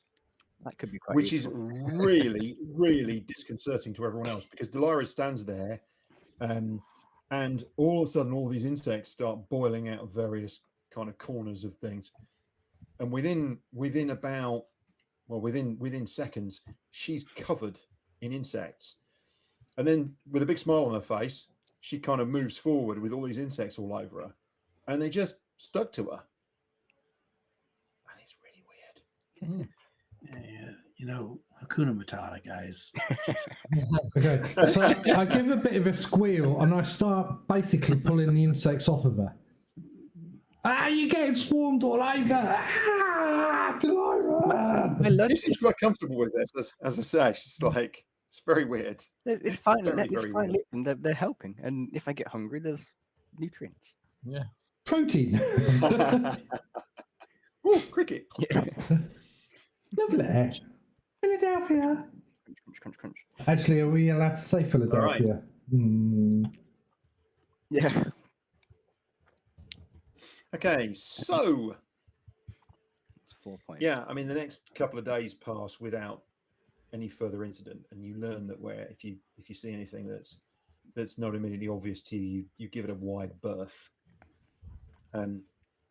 On the afternoon of the fourth day, you are at one point working through the forest, and you feel there's something enormous in the distance. And you all just scoot about 20 feet up a tree and sit as this gargantuan armored rhino comes past you. It's like it looks like a rhinoceros with a really enormous horn, but it's a heck of a lot bigger. It's like an elasmotherium. It's just this enormous thing. So with this kind of blue-black plate armor plates on its back, and it just comes noodling through the forest below you, and sort of wanders past, sniffing the air, and you think that it's probably. It probably looks at you, sort of stops and looks at you, but it doesn't seem to be too troubled. and then off it goes into the distance.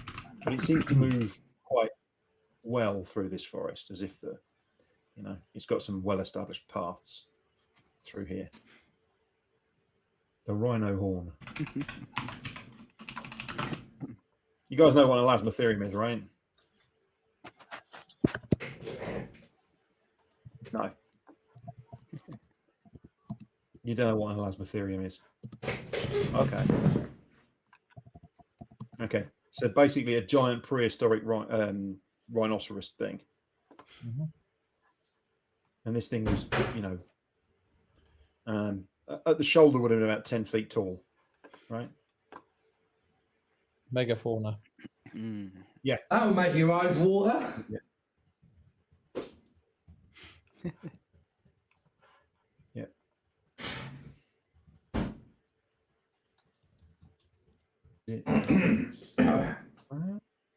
Please tell me. Oh, obviously, behave. No, it's not like that. Okay. Maybe it's the other way around. I can't remember. Maybe it's that way around. Okay. I don't know what I'm doing. I will do that another time. Okay. Yeah. So there's obviously some pretty chunky beasties in here. And Delora, you've mostly steered around them. Mm-hmm. And so Work. on the 5th day, sorry? That did work. Got the Elasmotherium link to Reddit. Yes, it gave you the link, but it didn't give you the image in the chat. Didn't give There's me. a way of doing it, so it just pings the image up straight into the chat, but I can't remember how to do it. Oh, I know what the problem is. It's because Well, that was the link to Reddit, not the link to the image. So yes, it's because I didn't link to the image. Yeah. It's all good. Doesn't matter.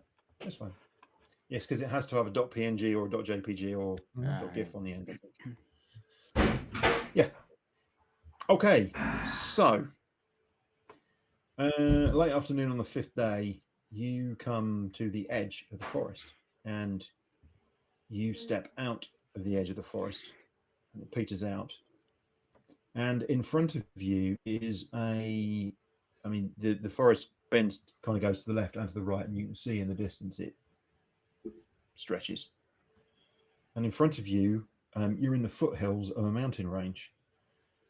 And far away in the distance, you can see a large peak. That seems to be the highest peak. And certainly both Reinhorn and Garvus look at each other and look back at the peak and look at each other and look back at the peak and nod because it's familiar. Our dreams, huh? Yeah. The problem is that it's wreathed in cloud, mist, fog. Pick one. Clouds. It's wreathed in cloud. So you can't see the detail and you can't see the very summit, which is where you think. Ooh. This castle. The castle is, or the fortification, I should call it, that was on top of the mountain that you saw in your dreams. Right. And so you start picking your way through the forest over into the foothills of the mountain. By the way, I got to say as well, Delora, this is pretty comfortable territory. This area has greenery. It's not the riotous mass of the forest, and you're very much, you've hit the edge and you've gone beyond that now.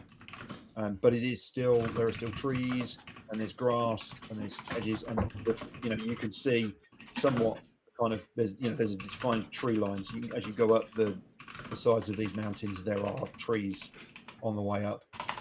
There are pockets of forested area, pine trees. So it's quite nice actually. Before we go to the foothills, I'll just touch one of the last big trees and go say thank you and for the journey so far.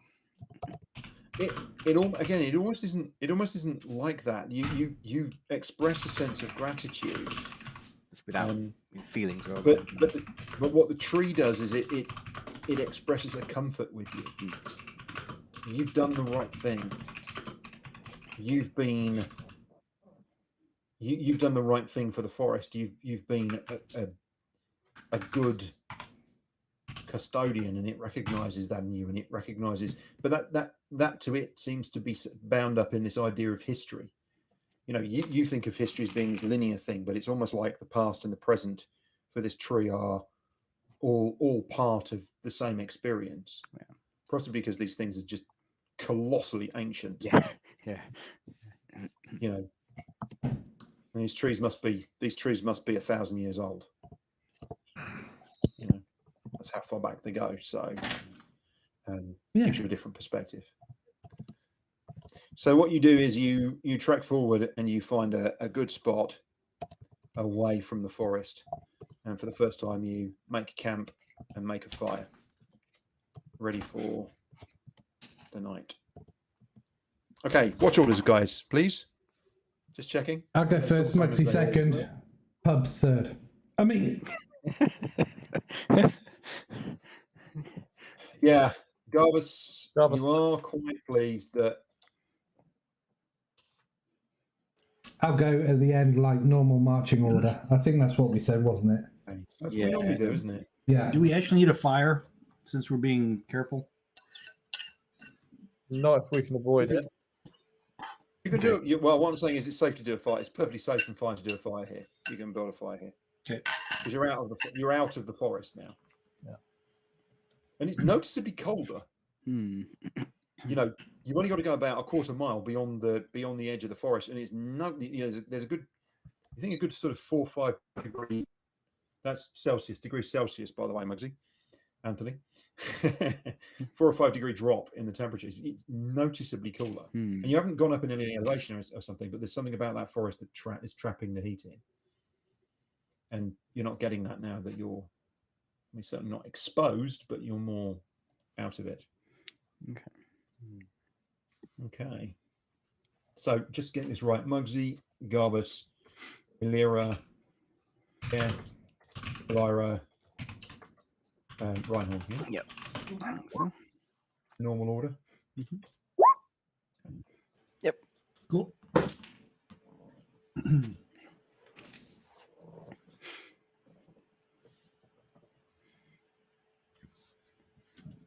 Gotcha. All right. You get out your bedrolls and you settle down for the night. Mugsy takes the first watch. Copy. As is usual, Mugsy, you can't settle. No. In these situations, you don't settle down.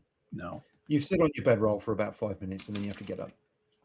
And you walk around the camp. It's okay. You don't disturb anybody because A, they're used to the fact that you do this all the time. And B, you move really, really, really quietly anyway. So No, when I walk near Reinhorn, I'm always a little bit louder. But, so you sort of have a little dance. And then you do a bit of spinning because you got to do some, you know, you got to get you got to get the sensory things going. Because if nobody's realised, by the way, Mugsy definitely is neurodiverse. There's no question. Oh yeah, he is right now. He's doing his. I'm practicing that bow thing. I saw the Krillian Lurithian folks doing. Yeah, because that was really cool little bow. And I do so that. You're doing these. Yeah, you're doing this series of bows. And at one point, you bow your head, and then you back up, and you think, "Oh, I better look around." And then in the sky, in the distance, around the peak, just for a moment, enough of the cloud clears, and you think you catch a glimpse of this building that they told you about right up there, distance away, up on the side of that peak. But what really, really freaks you out is circling above the peak lazily are 2 white dragons. It's just this momentary view, and then it fades. Okay, that's great. I look back at my sleeping friends. That sucks. So I go over to Garbus. Yeah. and give him the little nudge. Hey, I just saw something you should know about before you go on your watch or anybody else. I don't know if we should wake everybody up or not because it's far enough away. But the mountainside, I saw that building through a gap in the clouds, briefly opened up. Yes. And there were 2 white dragons circling around it, in the air, flying. You sure they're white, not silver? Dark and all that. Moonlight, I couldn't tell. They weren't glinting. They weren't glinting. Chromatic dragons, not good. Correct. Still? Long ways off. We don't have a fire. I don't know if we want to ruin anybody's rest, but just thought at least you should know. If they weren't I'll keep an eye out for them. It's my watch. So I'll warn the next. The rest of the night passes without the clouds clearing sufficiently for anybody else to see anything. But obviously, as each person takes their watch, you pass this message on. Yeah. And what that enables you to do is to just sort of everybody can have a little think about it, and everybody can keep their eyes open and look in that direction. So not just scanning the local kind of area for potential risk, but you can look into the distance. But unfortunately, it never clears again. But there is something that tickles at the backs of your heads. So can you, everybody, please make just a straight up intelligence check for me? Woohoo! Says Alira. Yeah. Darn. Oh, Mugsy, you can do this. You've got this, mate. Come on. Yeah, I know. Intelligence, no, not saves. I'm sorry. What There's nothing funny about that. Intelligence roll. Mugsy, not a save. Oh, what did I do? I'm so sorry. You didn't save. Ridiculous. I think Garvis got beaten by a post. Hey, I like it. Dragons are not very good, are they? That was good. Ranking, guys. It wasn't about that. I just wanted a ranking. Wow. So weirdly enough, it's Mugsy. It's nothing weird about You that. get up in the morning and Mugsy stood there and he's just scratching his head and he starts singing this song. It's not unusual. You've all heard the song before. And he's not very good at singing, unfortunately. Oh, yeah. Clearly I'm not either. Just hold us on a second. Let me find the... Made that dog's howl. Does it go along the lines of, I looked to the sky where an elephant's eye was looking at me? Bubba bubba come tree. On a cold morning, the wind did blow. Then without warning, it started to snow. Drags gay fly and frolicked in frost. When came at the night, the mountain... Can you remember that song? You know, the pub with the vampire. Uh-oh. This is Mugsy. Mugsy's doing this. Ah, the guy in the blue was singing it, wasn't he? That's great. Okay, so between us, can we basically try and reconstruct the lyrics without too much singing? Yes. I was just wanted to just check something. I'm pretty sure it's in the Discord. So I just wanted to check that it wasn't the Discord.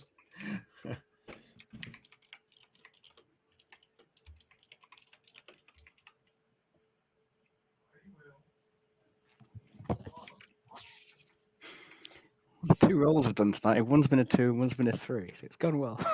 You're doing good, mate. You're increasing. Get them out of the way this week. Next week they'll all be 20s.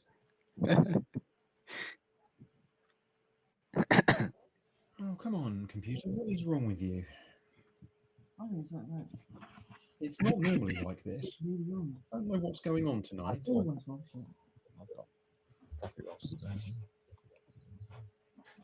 I just wonder if I went to here, whether that makes a difference.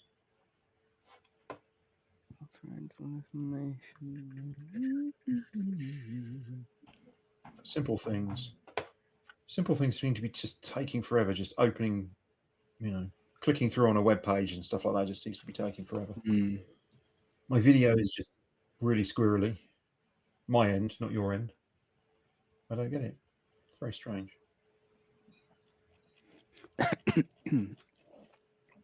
And Discord is on an absolute ghost low, I'm afraid. So I can't see anything in archives. No. Is it not in there? No. It's not in archives. I'm just looking at the interesting info and fun I couldn't facts. see it in interesting info. It's in the main hangout thread. We found the song for Vitus's escapade, but Vitus is in there. Yeah. It's not in there. So, how far back do you want us to scroll on the D&D hangout? Attachment roll 20. No, Can't it would remember be in, the song. The thing is, I will put it in the Discord because I've just cut and pasted it. I will put it in the Discord.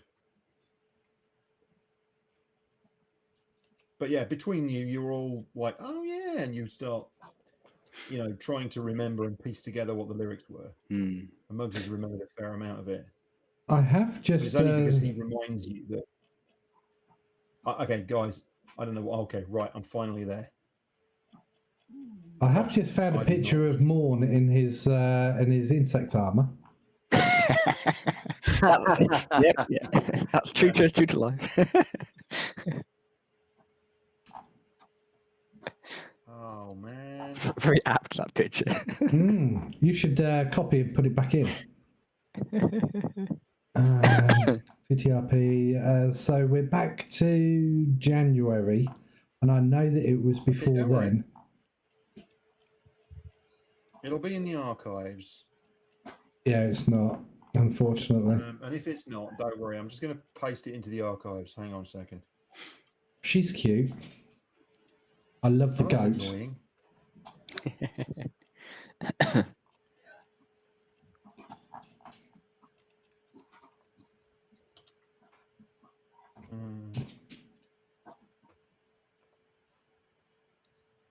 Control Shift V.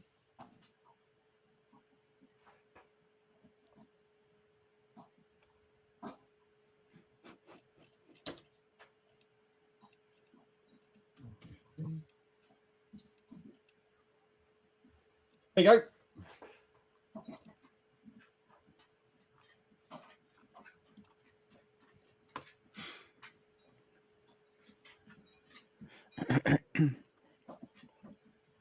All right. Jeepers, it's on the go. So I'm gonna have to kill Discord. All right. You got that? Everybody's got access to that, yeah? The archives. Yes. Okay. So, yeah, got it. What can anyone remember the colours of the two dragons at Vitus's place? One was black, I think. One was white and black, or was it gold and white? One was white, one was black. Yeah. Black and white. One was black, one was white, yeah. Okay, so it looks like So why are dragons involved? a white dragon drove out a gold dragon from this place. No.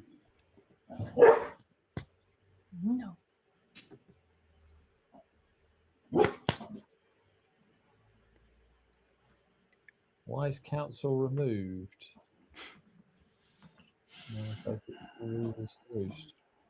So, okay. So it sounds like this probably was quite a famous place then originally. With a gold dragon gold dragons being good dragons, providing Protection. council advice, that kind of thing. And then a white dragon came, or white dragons came and invaded. So now we've got gods that are interfering in dreams and putting us on paths. We got dragons. This is the second time that we've had direct, indirect dealings with dragons. Well, we're starting to get to that sort of realm in terms of personal power. I'm just starting to get this feel, Garvis, that what I thought my life plans were and the direction that I wanted to go in has already been foreordained. So maybe I'm just stepping in my shadows. Sorry, maybe I'm a shadow that's stepping in somebody else's footprints. I still have the faith, and I'm going to carry this on because that's what my goddess told me. And as we all know, my goddess rules and everybody else's drools. So let's not moan. We're just going to crack on. But still, I do feel, and I have to say it, that sometimes it feels like we don't have a choice. Oh, I think, You know what? I think we have a choice. Yeah, we could all go make a pub. Yeah, the gods definitely have an interest in us succeeding, I believe. What's really frustrating is in terms of that. Okay, so I've never really thought about writing a 100% true sandbox campaign because I've never really sat down and kind of built the mechanics and sat down and worked out what all the potential moving parts are, and then just stood back and let you romp through it. And this is the closest I've ever come with anything. It's pretty good. The least programmed I've ever been, and you keep saying it's the same.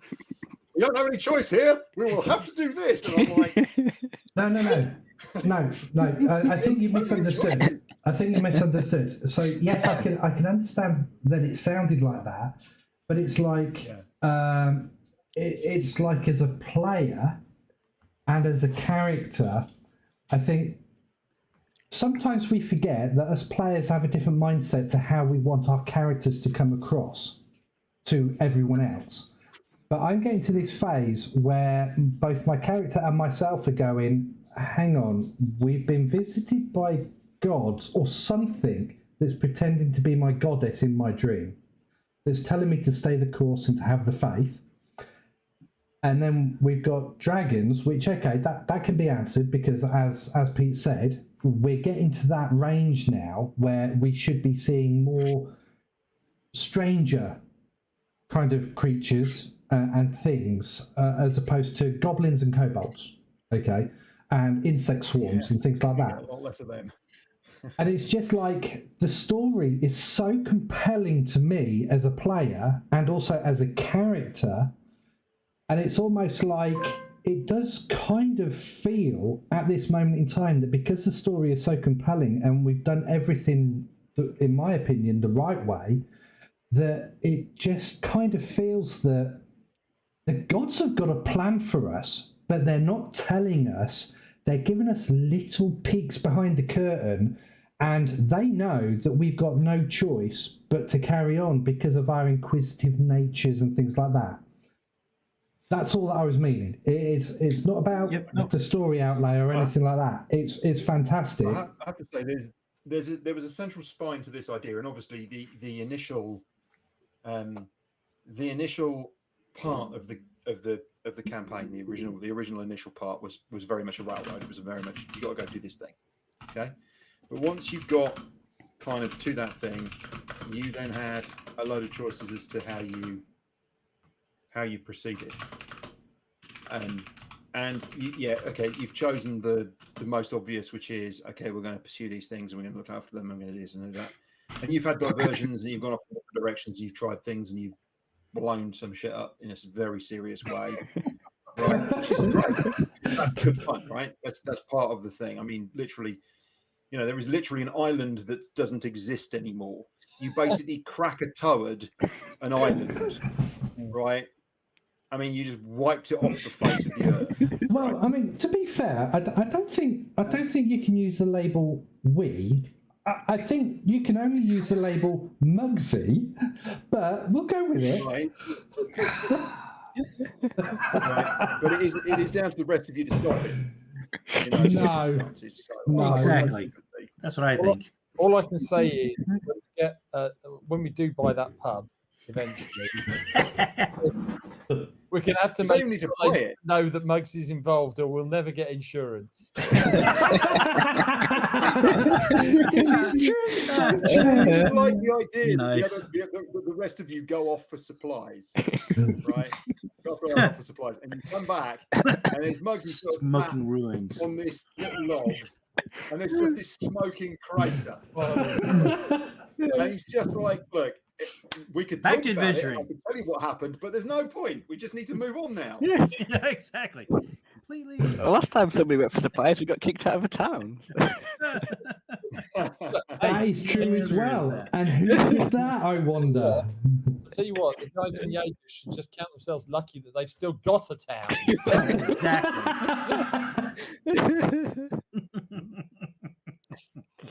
This is how it could have I ended. just like the idea that there's this line of like really high level characters, high level NPCs throughout the land who are just. If Mugsy walked down the street, they'd all be lined up to kick his ass because they're just all so Pretty bloody much. irritated by the things he's done. This is his long line of smoking bridges behind him. That's right, yeah. To which Mugsy's It's a completely bit like, oblivious. It's a bit like that Simpsons episode where as he drives across the bridge, he just stops the other side and just tosses out a can of petrol and then a lighter after a match after it, and then just carries on driving. Nice. Right, Bless. we're going to leave it there, guys. Are we So, sure? Next week we're going into the mountains. Oh yeah. Sounds Okay, good. Okay. Made it through the forest. Sorry, are we calling it there for tonight?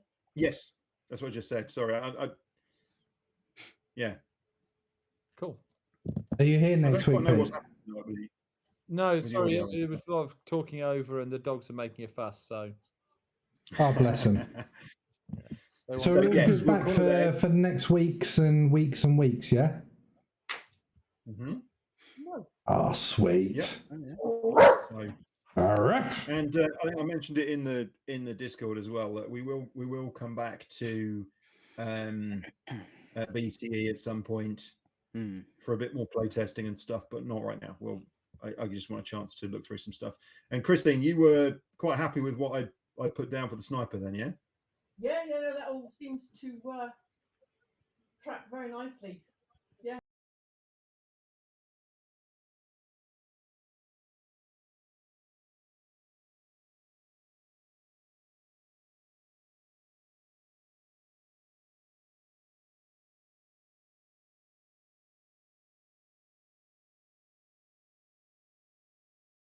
Right, guys. Well, that's it from us. Thank you very much for joining in. And again, thank you very much to everyone who's actually made a follower. 100 follows. Oh my goodness. I tell you, I never thought I'd get that far. And again, let's see if we can get to maybe 200 in the next 6 to 12 months. I mean, that would be absolutely mind-blowing. Hopefully, all 100 of you watch all of the content that I put out in your own time. Not always live, I know. I really do appreciate all the support. So tonight we've managed to get through the Forbidden Forest, which has got trees that are a mile high, which we can't circumnavigate. We're now at the base of the mountains where somebody thinks that they've seen a couple of white dragons. So we're getting into that realm, as Garvis has said, we're getting on in levels, and now we should be looking at smaller dragons or larger dragons, plus other enemies that we've never actually come across before. So all exciting times. We will be back on Tuesday next week, okay, at 7 p.m. GMT. That's 1900 hours if you're in the military, or even if you're not, actually. 24-hour clock is so much fun. So until then, this is it for Dungeons and Dragons. Friday we'll be back on to Star Citizen, and we will go from there. So I'll see you on Friday, guys. I'll see you on Friday. Take care all.